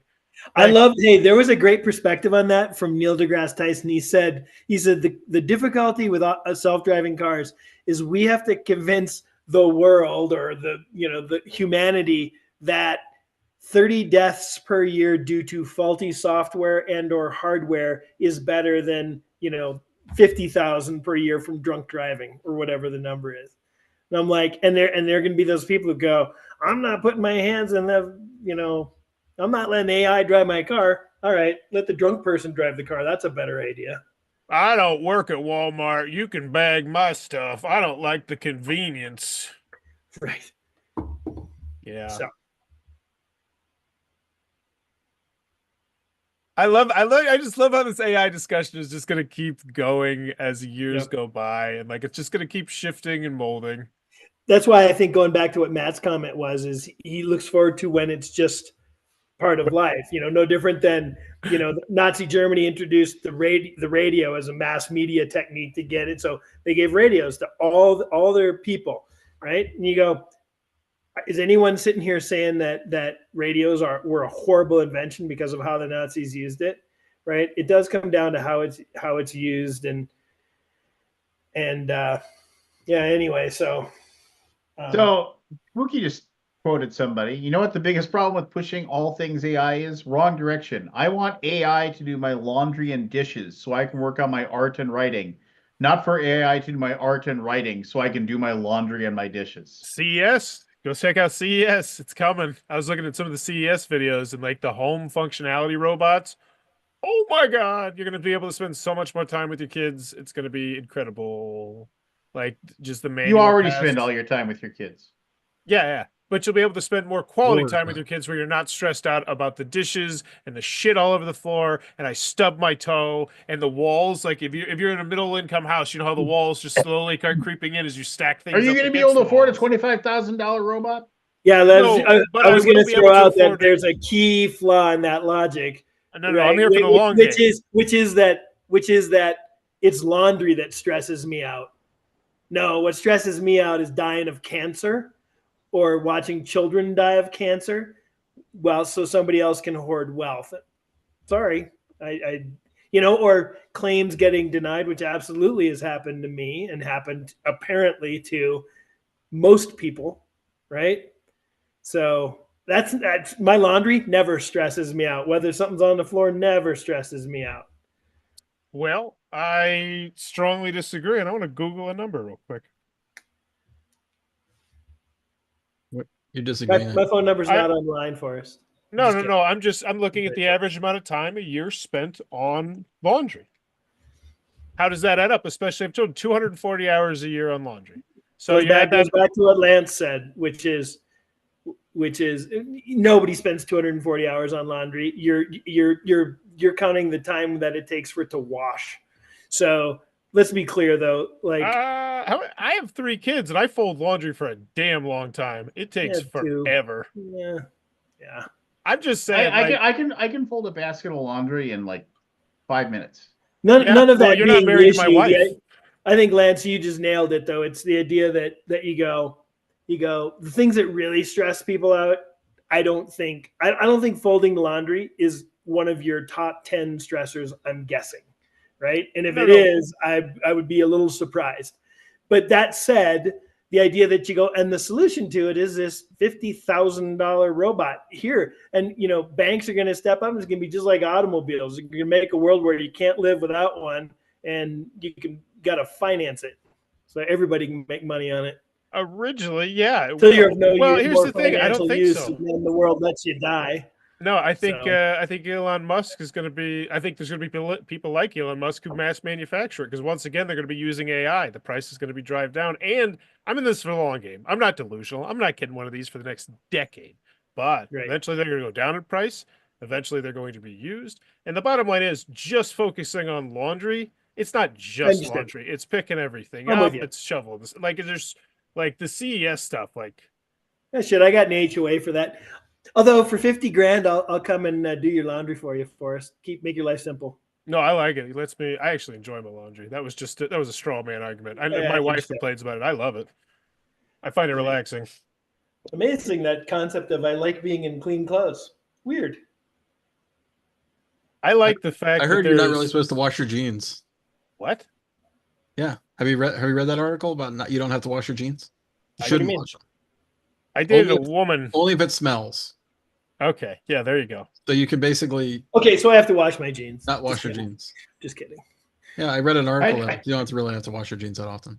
I read one of my favorite old Dilbert comics. Of course, Scott Adams now is a piece of shit, so we won't really talk too much about him. But isn't it like everything we love just turning into shit? Yeah. He said there was a thing where like Wally, the guy that he worked with, he said, when I take a shower and I just get done, theoretically, I am the cleanest person in my house. So when I get out and I use a towel to dry myself off, I'm only making that towel cleaner. And he's just like, it's just like, I don't ever wash my towels. And then like Dilbert's like, what? He's like, I don't think it works that way. He's like, no. He's like, but one question, is it okay if your towels bend? Just like, I love them crunchy towels. Right. Like I used a towel on my back and it scratched. Yeah. Wait, he wrote this? What, Scott? It was towels cleaner?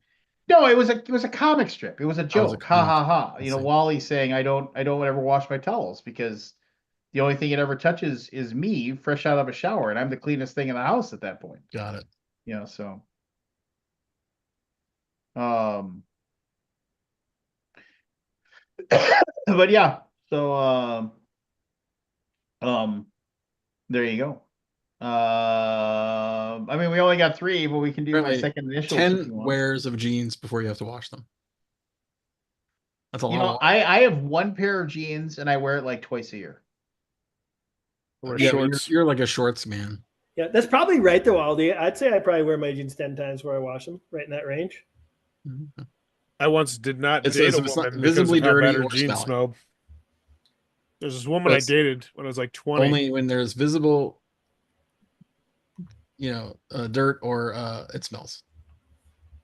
Is that just because you're worried about them shrinking, or for the no? It just lessens them, right? Like every time you wash them, they kind of lose a little bit of something because they have a lot of dye and stuff. Whatever. Just buy another pair. They're pretty cheap. I wear pajama pants. It's one of the cheaper things you can buy these days. My God, we went out to dinner tonight. I did sincerely ponder wearing pajama bottoms to this call tonight. Dude, I wear pajama pants everywhere. I'm wearing gym shorts and a hoodie. I got a Walmart pajama pants. I go to the DMV in pajama pants. I go everywhere. I don't care anymore. As long as they got pockets. If I go somewhere with my wife, I'll put normal pants on because yeah, I won't wear them out with her. He doesn't want to be seen. Your wife doesn't like when I wear pajama pants either. Well, to be fair, we look like bums when we do. So it's hard to pull off at all. Yeah. Not to steer to a quick work comment, because I'm just absolutely enthralled with, my bum friend Lance, as he says, wearing pajama bottoms. Forrest, how should I reach out to you regarding Dragons Down and getting you a copy and blah, blah. Oh, don't. He won't play it. I'm so he just wants to look at the Kickstarter. No. I was intrigued by the 1 to 6. I would love to play it sometime at a convention wherever together. But no.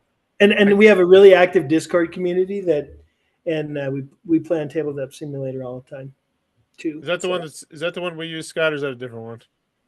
Tabletop Simulator? No, that's Tabletopia. Is that the one with Evan? Which one's the one you guys play? Board Game Arena. That's it. Okay. Dude, they put Dead Cells on Board Game Arena. I saw that. I just paid $100 for this game. Can fully play it on Board Game Arena now. It's basically a roguelike game, and you unlock content, and it's all, from what I can tell, it's all in the game. It's all in there, like all of it. How long does it take to pick the game up? Like 5 minutes. Ooh. It's very quick. It's not a hard game. It's one of those games where you do runs through dungeon. Do you like that kind of thing? I do. Go mess with it solo. You'll be able to learn it pretty quickly. There's such a good market right now to make like those videos and like on YouTube, and I just never do, and I need to, because it's so easy to play new games on there, especially when they have tutorials and whatnot. Plus, that game did look hella fun. Lance, have you looked into getting your games on BGA or no? Say that again. Have you looked into getting your games on BGA, Gray Fox? Oh, I mean, what would it take to get your best? If I remember correctly, I think Champions is on there, and Deception is too. I don't think it is. Have you talked to Shane about picking up Jab? No.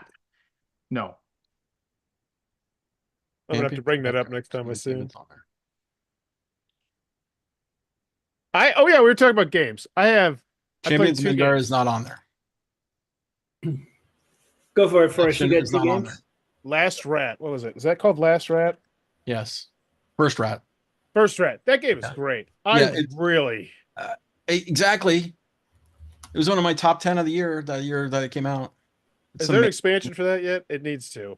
Like I thought it was delightful. Yeah, but there's a lot of game in that game. Like you could probably have you played any of the upgrade stuff? There's a lot of power. Like there's like super rats. Oh yeah. We played. Although I think they're unbalanced when I looked at them. I'm like, I don't know about that.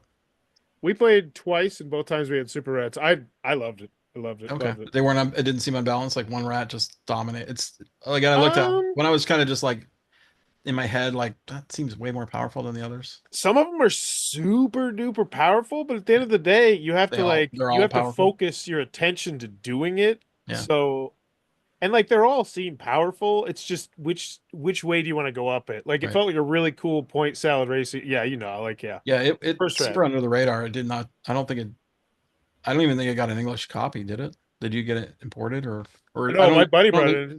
I don't think it ever came out in America. Well, it was a no. You know what? It's not true. Pegasus publishes in America. Yeah, I was gonna say that's how it is. So it was published, but I don't. Can you actually buy it now?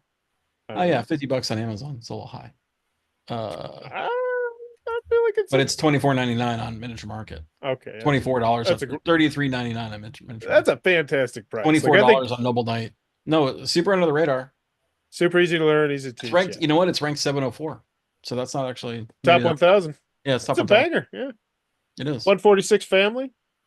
I also played tonight a new one. No, it's old as dirt. Taki.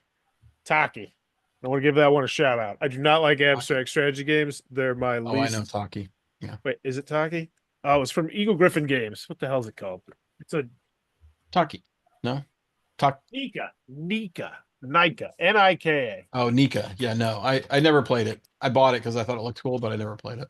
It's a 2 to 4 player abstract strategy game. It is very poorly rated on Board Game Geek. We played it 2 players, and I enjoyed the snot out of it. And I dislike abstract strategy games more than any other type of they're abstract strategy is uphill battle these days. How is that spelled? Nika. It's super simple. It's got the coolest art, like from the the urns, like the Greek urns and stuff. Oh yeah. Like that. I don't know what that's called. I remember looking at this but getting turned off by the abstract nature. It's too abstract for me because I'm a Greek freak. My first game was Hellenica. Should probably make sure I say that politely. Hellenica is my one. Is a one. Actually, technically it's a 0 to 7 game set in ancient Greece. So anytime I see ancient Greece, I'm like, ooh, and then abstract kind of turns me off. Yeah, I hate abstract games, but yeah, I like this one. But yeah, if you're looking for theme, it's nothing. Sorry, 1 to 7 players. Technically 0 to 7 players.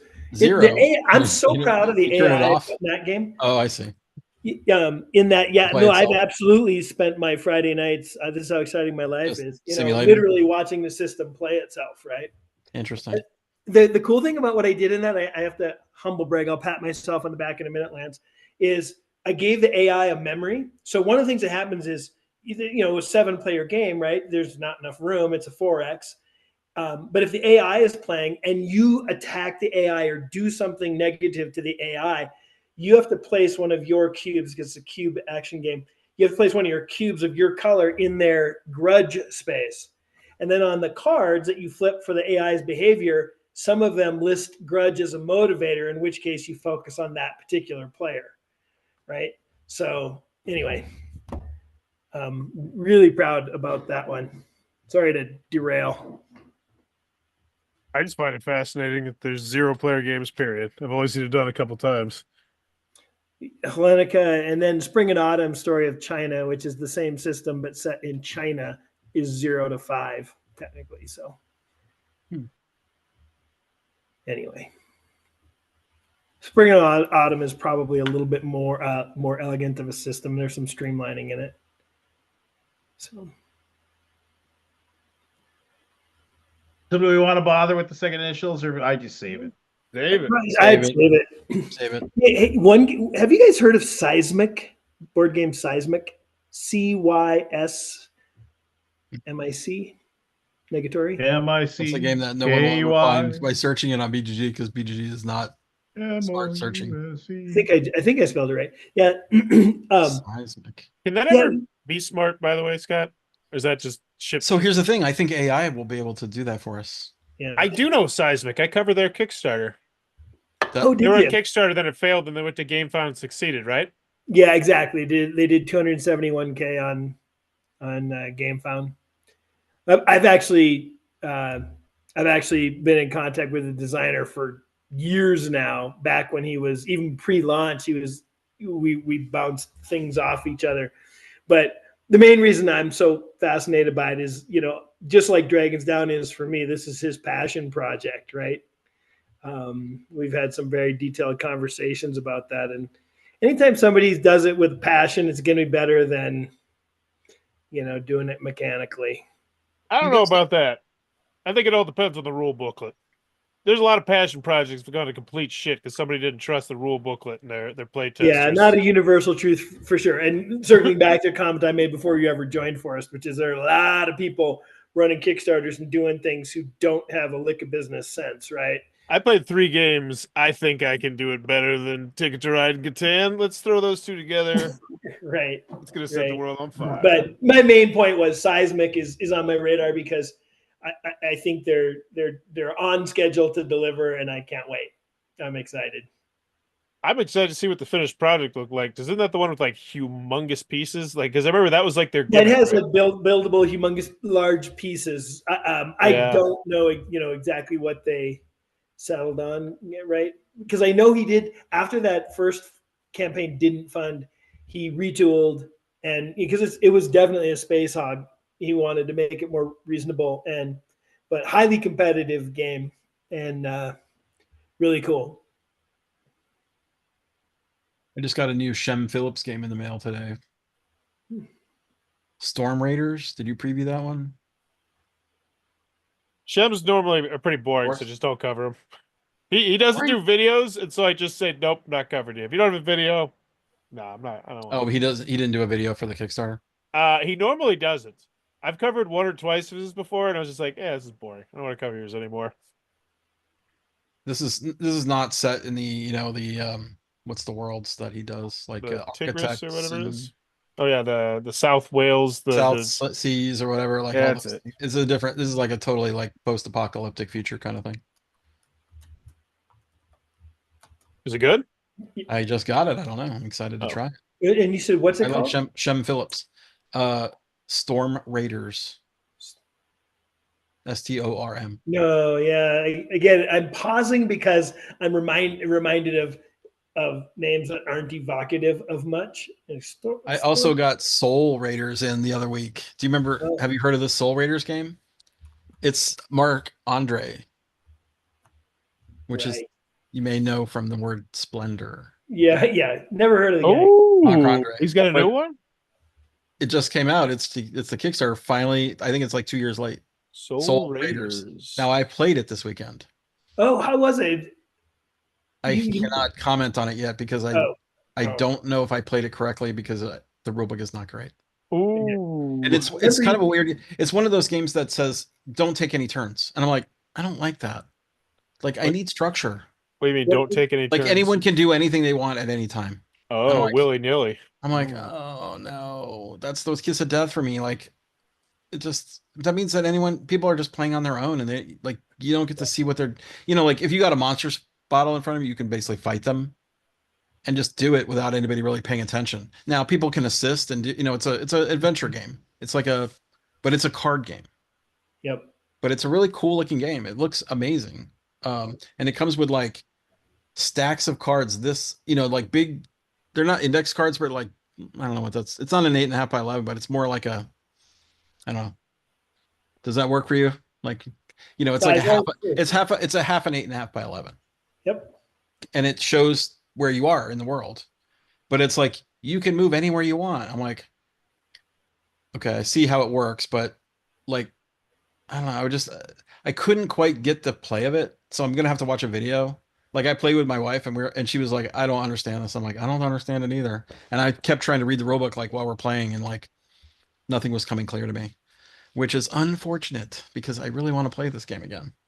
And hopefully I can get through whatever barrier I was facing with it. I'm like, I think we're playing correctly by just my reading of the rules, like, but I can't quite tell because there's some kind of translation, a little frustration here, and there's some missing pieces from what I've been reading on BGG. I'm like, oh no, been waiting for this game for 2 years. That's my greatest fear right there. Is like you get to the end, you've worked your ass off. I know it's sad.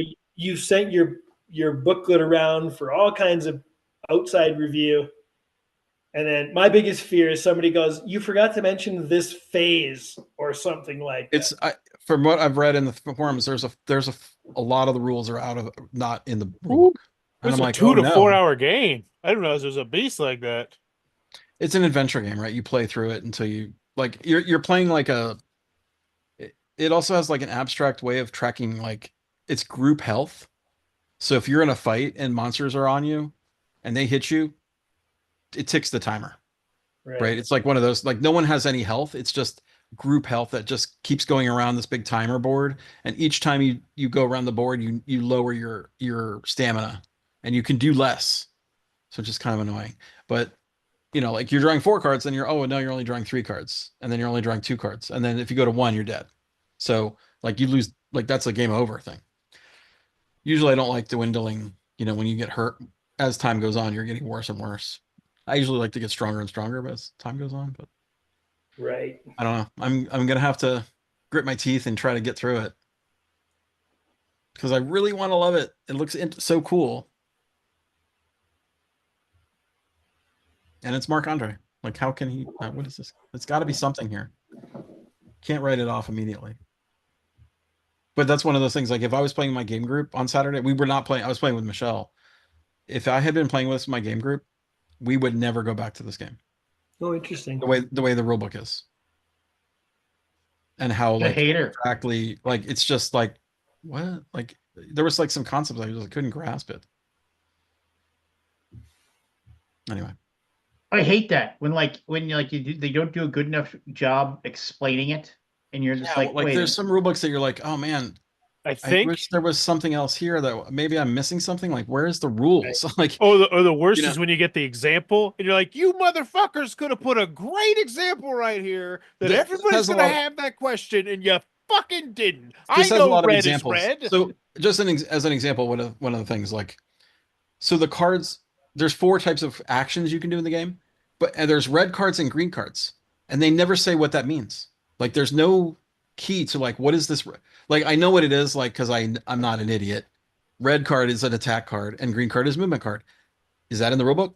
I couldn't find it because I'm looking at the card. I'm like, I think this is. And can you play attack cards when you play movement cards? Like, there's no. Like, it seemed like it was just a card where you play any type of card, but why is one red and one green? Like, what's the point of that? If you're playing all your cards for just the numbers, like that little tiny thing that I could not figure out from the rulebook was just like eating my brain. Like, what is this game? Like, can I play any of these cards? Like, is that like, because you're basically like playing cards to do things, right? Like, if you're moving from here to here, you have like, oh, I need 9 points of movement to get there. And you play 9 points of cards, and the cards kind of affect each other. It'll say like +2 for every attack card. I'm like, well, what's an attack card? You didn't define it. Or maybe you did define it and I missed it. Like, I don't know. Like, and I've gone through the rulebook like several times. I'm like, where is this? That's the worst. I'm just like, what? And why is this text red and this text is green? You don't say any reason why. Like, can you only play the green cards can the green text only affect green card? Like, it's a choice, right? Like, they made it, it's not just all black text. The text in the cards are literally red and green. And it's very, like, the green is it's there. Like, and the red cards, you can see, tell it's red, but green is like, is that red or black? Is that green or black? And does that mean anything? Like, it's one of those games that just like, deep sigh, I can't, and I don't see it in the rulebook anywhere. And it's just, keep looking. I keep looking, and I'm like, I reread it again, and I'm like, and I'm trying to like learn it with my wife. So I'm like, she's a little frustrated. She's anxious to do something. Like, what are we supposed to do? Like, and I'm like, I don't know. I'm like, I think we're just gonna have to abort this, and we're just gonna have to like. And I started just flipping over the cards to kind of see the story. Like, I was just pretending I was achieving everything that needed to be done in the game by doing cards, and I saw all the prologue, what it was, and I kind of like, okay, is this fun? Like, could this be fun if we were playing cards to do all this stuff instead of just flipping it over? Anyway, I hate to say negative things about this because I really didn't play it, but my first impression was not great. Right. Well, and it's just super bummer because this game is beautiful, and the box it came in is like fantastic. It's this giant. It's sort of like remember the Lord of the Ring or the War of the Ring deluxe box when it came out in the giant book. It's like, it's not as big as that, but it's like a big giant book that opens up, and it's really beautiful, and everything looks nice, and the minis are really cool. And the art is cool, and it's all really cool. But I couldn't figure out the game. I'm like, I could kind of figure out the game, but there was lots of question marks. If that makes sense. And I don't like that. Nobody like, does. Like, if you made a mark on a card, there's probably a reason why you did it. And if I can't figure out why you did it, you shouldn't have done that. Right? If it's not mentioned in the rules, like, oh, the color on the card doesn't matter. It's like, oh, why did you make a color then? That's it's one of those UI things that's like, it was Chris, I think it was he was posted by Andromeda's Edge. And so it was like, what do these symbols on the dice mean? They're like, what are these symbols on this card? But that's an inside joke. No, why? Yeah, we actually have that problem too. Where I think that's purely decorative. Like, we could, but it's like, I get it. You look through the rule booklet, and then you look for the expansion rule booklet. And you're like, what's this? And you're like, this ended up being meaningless. Yeah, that's frustrating too. Oh, it's so annoying. I basically, we always joke that, like, if we could film our game group and send it to the designers or the publishers, that it would just make them horrified. Of how much you rip on that's it. Just like all the problems we find. Yeah. All the problems. Say the like, words, in Scott, one blind play. Blind play test. Like, nobody blind play test. I'm like, dude, in the history. Nobody in Kickstarter. Yeah, because nobody really wants to pay for it.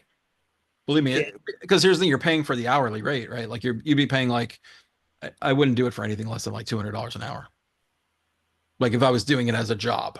Very frustrating. $200 an hour is not cheap. It's like No, maybe even no, more it's because not. like it'd be split amongst like 4 people, right? Jesus, It might be like $800 an hour. man. Like I don't think that is a viable job. No. Not if you're charging But that much. you kind of. But here's the thing: Board Game Geek is filled with people that will blind play test your game. Oh yeah, They really will.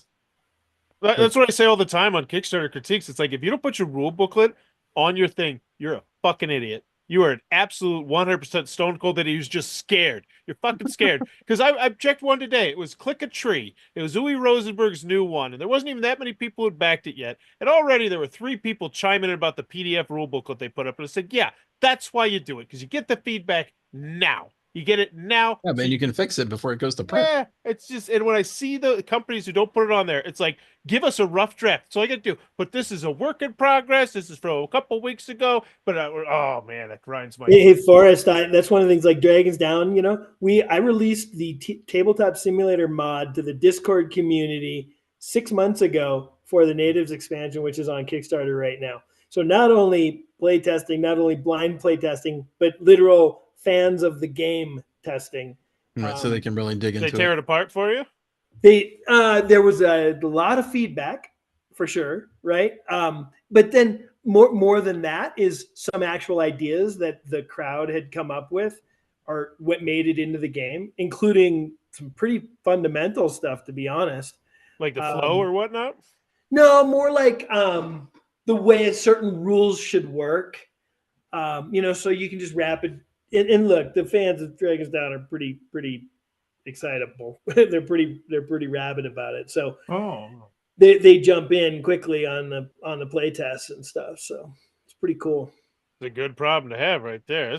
But you're utilizing the community to do awesome. something that I think most people just see that it's a non-existent resource. I don't think most people know it exists. Well, you don't know how have many times I've talked to these people on Fiverr, and I'm like, blind playtest. So no, I playtested it. We playtested a bunch. So no, blind. Yeah, no, you blind. have to, It's very important. They're different. They're different things. One's for your rule booklet.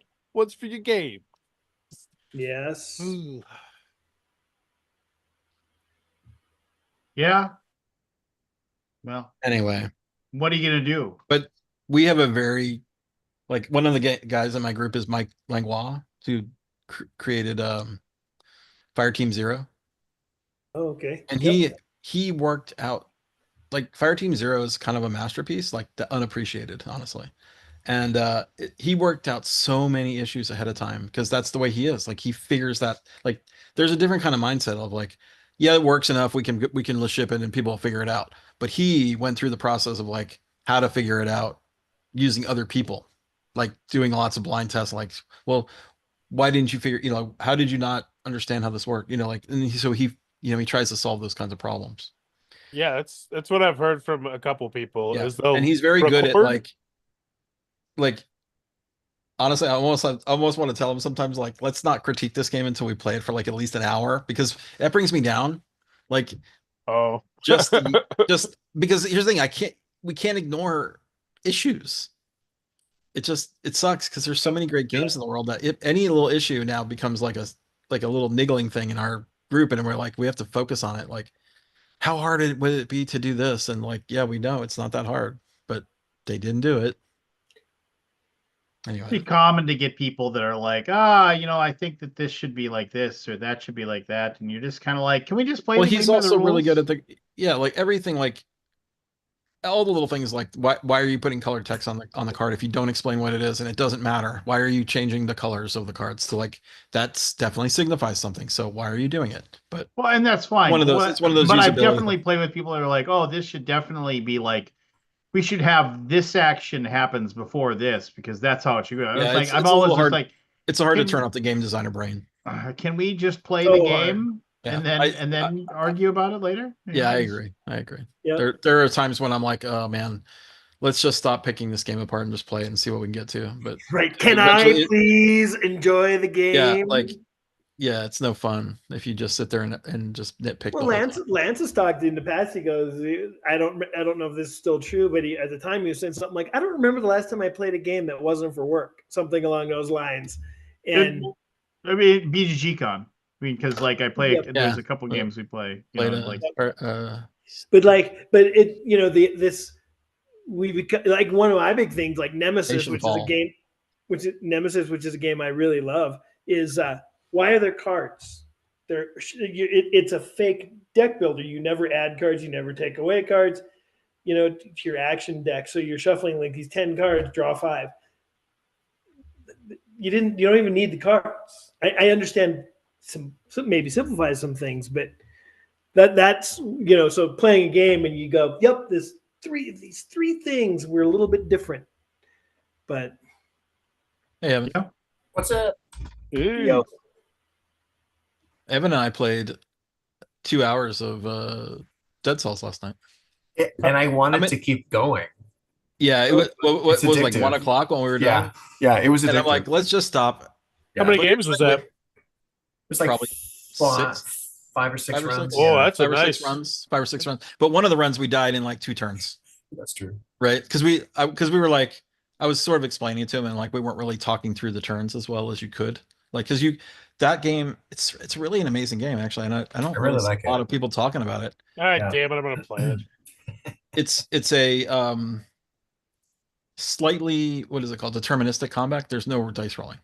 Right. It's a semi-deterministic because you can't talk about what cards you have. So you basically say, I'm playing a card. Now when you're playing in real life, this is in the rules in the game in real life. But on BGA, I don't know how they do this because it's not for BGA. You basically, if you're the first player, you have to play your card face down and you say, I'm attacking in round 1. And that's all the communication you can do. You can't say, I'm going to do 1 damage in round 1, I'm going to do 2 damage in round 2, and I'm going to heal in round 3. Cannot say that. You have to say one action, what round you're doing it in. And then based on that, the other people have to play their cards and say something. And then the third player has to play their card and say something. Or, well, there's a 4th player, then they would, obviously the last player doesn't have to say anything. But then you flip all the cards over and you resolve the combat and there's no randomness. Yeah. So it's perfectly deterministic. And it's very fun. Like, it's brutal. Like, you start out very weak and you start upgrading and you just get more, you get little by little, you get a little stronger, you get a little upgrade, you get a little better equipment, you find a blueprint, you build the blueprint, you get a healing potion, and then there's unlockables every round. So let's say in the first run, you get like 5 cells. That's what that's like experience points. You can spend that on these decks that upgrade the game. There's 3 decks of upgrades, 4 decks technically. Brutality, survivability, and tactics. Yeah, and the well. They're 50 card and the well. Which unique in the 50? They're like 50 card decks, and you buy them, and they're ordered, right? So you just take the bottom card and put it into the game. Like, it changes the game over time as you play it. Your experience lets you buy more cards and then change the game, which I've seen. And I've only played it. I guess I played it about 10 times in face to face with people, and we saw probably about, I would say, 15 cards out of like 150. That's great. So we've barely scratched the surface of it. That's a good one to know about. Looks great. It's really cool. Rule book was pretty short too. Once you get the game, when we were playing face to face, we were like, the turns were like, it was like we weren't like, it was, you sort of get a flow of it, and you kind of, because you know what other people's powers are, and then you can sort of play off that. Like when you see like, it's got shields, so I know he'll be able to take the damage in the first turn. Because you do see what the monsters do. You flip them up and you see exactly what they're going to do.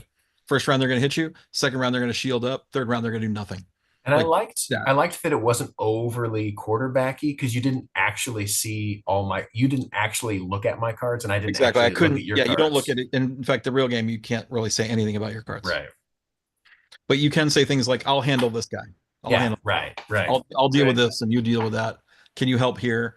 I see you have a shield. Can you take the first damage? That you can say that stuff. And they say limit it to 30 seconds. Yeah. Like, so I really liked that level of, Yeah, but having the not perfect information is really the fun part of the game. Yeah. And you can kind of make mistakes. You're like, shit, I forgot we could have done this. Like, yes. Oh shit, I forgot I had a shield, and I made you take the damage when I should have taken. That's probably part of the fun, right? Because if it was just completely 100% solvable, that's boring, right? If anything, the idea that Evan took one to the face because you forgot to play something. I forgot I had a shield. Yeah. Yeah. And you have a little bit of gear at the beginning, and you start with 1 gear slot. That one up, Dead Cells. That sounds cool. And you can play it fully. Right. Like the full game is there. I'm like, wow. Yeah. So, gents, I gotta call it a night. Well, I was gonna say, I mean, Yeah, we I feel bad because Evan just got here, but I mean, we can hang late. up. I'm late. yeah, you are. You would teach me Dead Cells before you get off? I can show it to you. Sure. Good night, Yeah. Put it on now. Actually, why don't I just put it on now while we're talking? I'm on the website right now. I'm a board game arena. Well, Look at with that, So me and with Evan are that- playing, so we can actually play. Yeah. We're in the middle of a campaign, and here's the cool thing: it saves your spot. Yeah, it's pretty cool. It's pretty cool. It's pretty cool. It's Yeah. pretty cool. Man, I really like the layout of their website too. Board game. All right, everybody. Yeah. Well, it's Oh, here, been, just give me a been a second. pleasure. It's like 5 minutes. No, I want to go to bed. Oh, You're gonna play a board game I don't care about. I mean, it's just like whatever. Okay, so here we are. See, this is where we are. This is our little standee. Do you see how we're in this room with these monsters? I don't know. Yeah. See my mouse moving? Yeah, that's it. So we're fighting monsters. We're about to move. So we're going to move into this room. This is a face down tile. So we pass through this little passageway here. This is what's called a deck check, this little black box with a card that these 3 outcomes. So basically we'll just move here and see what happens. Let's go. Oh yeah. So it flips up a card for deck check. Okay, I got the red symbol, so that lets us what does that say? I can't quite read it. I guess a sell, which sells like an experience points. Okay, so here's the monsters. Okay. Gosh, I feel like this is very small. Yeah, Let me make it bigger this. just so you can kind of see it a little more. Okay, so the monsters here, they're in these. This is our party fighting. We're in the middle. This monster is a shield bearer. It has 2 health. See what it's going to do in round 1, 2, and 3, like below here. I can't move the mouse because it'll take it away, but you can see what. So in round 1, it's going to put a shield up. Round 2, it's going to shield the person in front of it and the shield itself. And then round 3, it's going to hit the leader. That's what that little crown means on the little heart. The archer is going to do nothing in round 1. So if you can kill him in round 1, you're good. You don't have to deal with this guy anymore. In round 2, he's going to attack. And round 3, he's going to hit. He's going to do the amount of damage equal to his health. So it would be good to get rid of this guy early because he can do 3 damage. Oh wow. Does that make sense? Do you see how that works? Yeah. Okay. Is there any loot? Yeah, no loot. Oh. These are just two straight up monsters that now when the monsters die, you see the little cross there at the bottom of their cards. This one, when it dies, will give you a cell. When this one dies, it will give you a tooth. A tooth is money. Like let you buy things in the game. So we have 3 teeth and 1 cell. Yeah. Currently. Here's my character, the Immolated. This is my abilities. I have 3 health. Evan has 2. He's the flayed. He's already taken 1 damage. These are my base health. These are my upgrades. So I have push this arrow here. This purple arrow is like what it starts here and gives me this ability, but I have since upgraded it. And now I have this ability too. I have no abilities on the yellow line. Evan has 3 health. He has an ability that gives him a shield, which is really nice, and he has no abilities on the yellow line. We're basically just starting this run. Yeah. I do have a piece of gear here called the cudgel, which lets me, if anybody hits me in the first round, they get frozen, which is pretty strong. Yeah. So Evan already played his cards, and then I have my cards here. So this shows you what you do on your turn. In my first round, I would attack one of the monsters in the first slot behind us or the first 2 slots in front of us. I know you can see those little chevron arrows there. Mm-hmm. And in the second round, I do nothing. And in the third round, I loot. And since there's no loot here, that's not really a card I'm going to play because it's kind of useless. This card does nothing in the first round. It puts a bleed token on one of the monsters, which a bleed is a special effect that will kill the monster at the end of the round, regardless of how many hit points he has. And in the third round, he's going to put 1 hit point up. Well, he'll do 1 damage to one of the monsters in those spots, the first and second spot. And this one lets me do a strike. It's a damage in the first round. It lets me mark an enemy in the second round, which marking an enemy lets it, when you hit it, it will do 2 damage instead of 1. So it's like vulnerable. So let me just play this card and show you how it works. So then it pops up this grid of what the combat is going to do. So Evan's going to loot in first round. Heal fully, no. You're going to skip that. We have a potion that we could use to heal somebody. We're not going to do that. I'm looking at the loot. No. So he did nothing in round 1 with his other card. When you only play 2 players, you play 3 cards total. It's 1 player plays 2 and the other person plays 1. So now I have the option of hitting. I can only hit this guy, the shield bearer. So I'll hit him for 1 damage. So he's got 1 damage on him. I'm going to do a Shield lot bearer of damage. the shield bearer just put his shield up. So we're in round 2 now. The game is ticking forward because Evan is doing nothing in round 2. I'm doing a marking on round.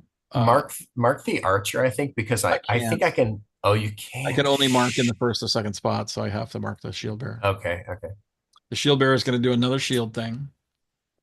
The undead archer is going to hit one of us. Evan is going to decide who gets it.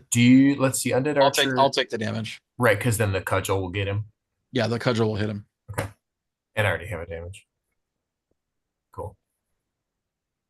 Nice. Yeah, so the cudgel put a freeze on him, so he's not going to do anything in the 3rd round. Nice. So Evan is now going to do 2 damage. He has to put on 1 on each monster because these 2 hearts. Yes. By the way, these are Evan's cards down here he played. But this grid shows the whole combat flow. Then he's going to do 2 damage to something that it goes through shield. It goes through shields. Yeah, so I'll do the shield bearer. Yep. Okay, the shield bearer is dead. I do nothing in the round 3. Shield bearer is dead. It's not going to do anything. And the archer was frozen, so he didn't do anything. That was a combat. Yep. So now we're back in the game here. He can move the group. We can go to the merchant down here, or we can go fight an elite monster. Actually, go to the merchant. Go merchant. Okay. There's a merchant there. Okay. So here's where we can buy stuff. This lets us spend $2 to get a blueprint. So you don't know all the gear in the game. You have to buy it. Like blueprints, you have to buy to put it, and then you have to invent the card to make it into your stash. So Wolf Trap's pretty good. Yeah, we'll buy it. Yeah. It costs $2, which is 2/3 of our money, but it's good. Yeah. Okay, we're done. All right. And now we're going to the next fight. Is our next step. Ooh, oh, 3 monsters. Okay.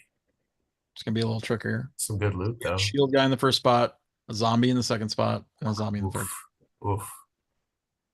So this is gonna be tough to handle. We could, but we're gonna do our combat now. So yeah, I might be. Are you gonna loot? I can. Great. I will loot. Perfect. And I'll put a bleed on one. I have the fire thing, but I can't. Fire is another ability where if you put someone on fire, a monster on fire, if a second fire comes on, it just dies. Yeah, but it's very hard to pull off in the game. I have a question. Yep. When does it get fun? Oh man, stop. Well, I'm serious. It's like I'm watching it. It's like, and then we apply this, and then we move this card here. Yeah, it's a mechanical game. It is a mechanical game. It has no role playing in it. It for sure does not.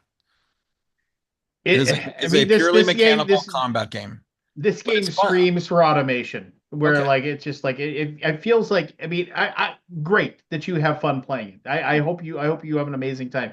But this feels like every single cooperative game that I've ever played, where I'm just like, okay, flip that card over. Okay, now you do that. Now you do that. Now you do that. Okay, now flip that one over. Okay, and that's what that happened. Okay, now you apply that damage. I'll apply this effect. You apply that effect. You apply that effect. Okay, flip the next card over. Okay, the effects take place. Okay, maintain all those things. Okay, good. Does that for you? I mean, obviously, that's why I'm playing it on VGA. We stopped playing it in real life because we're moving on from the game. I'm just like, and I'm sure there's. It's just I'm it's like, not your jam. Yeah, I get it. Certain people like certain things. And then that's fine. I mean, like they can. Evan, but I mean, Evan can weigh in if he's having fun or not. We wouldn't be playing this if he was not. I like it. I'm enjoying it. What the hell's wrong with you, Evan? It's my camera. So, Evan, should I damage the zombie or the shield bearer? Shield bearer. That's the Alaboom, everybody. All right, you can sign us off. Oh, I'm allowed? Well, thank you. Yes, please. Yes.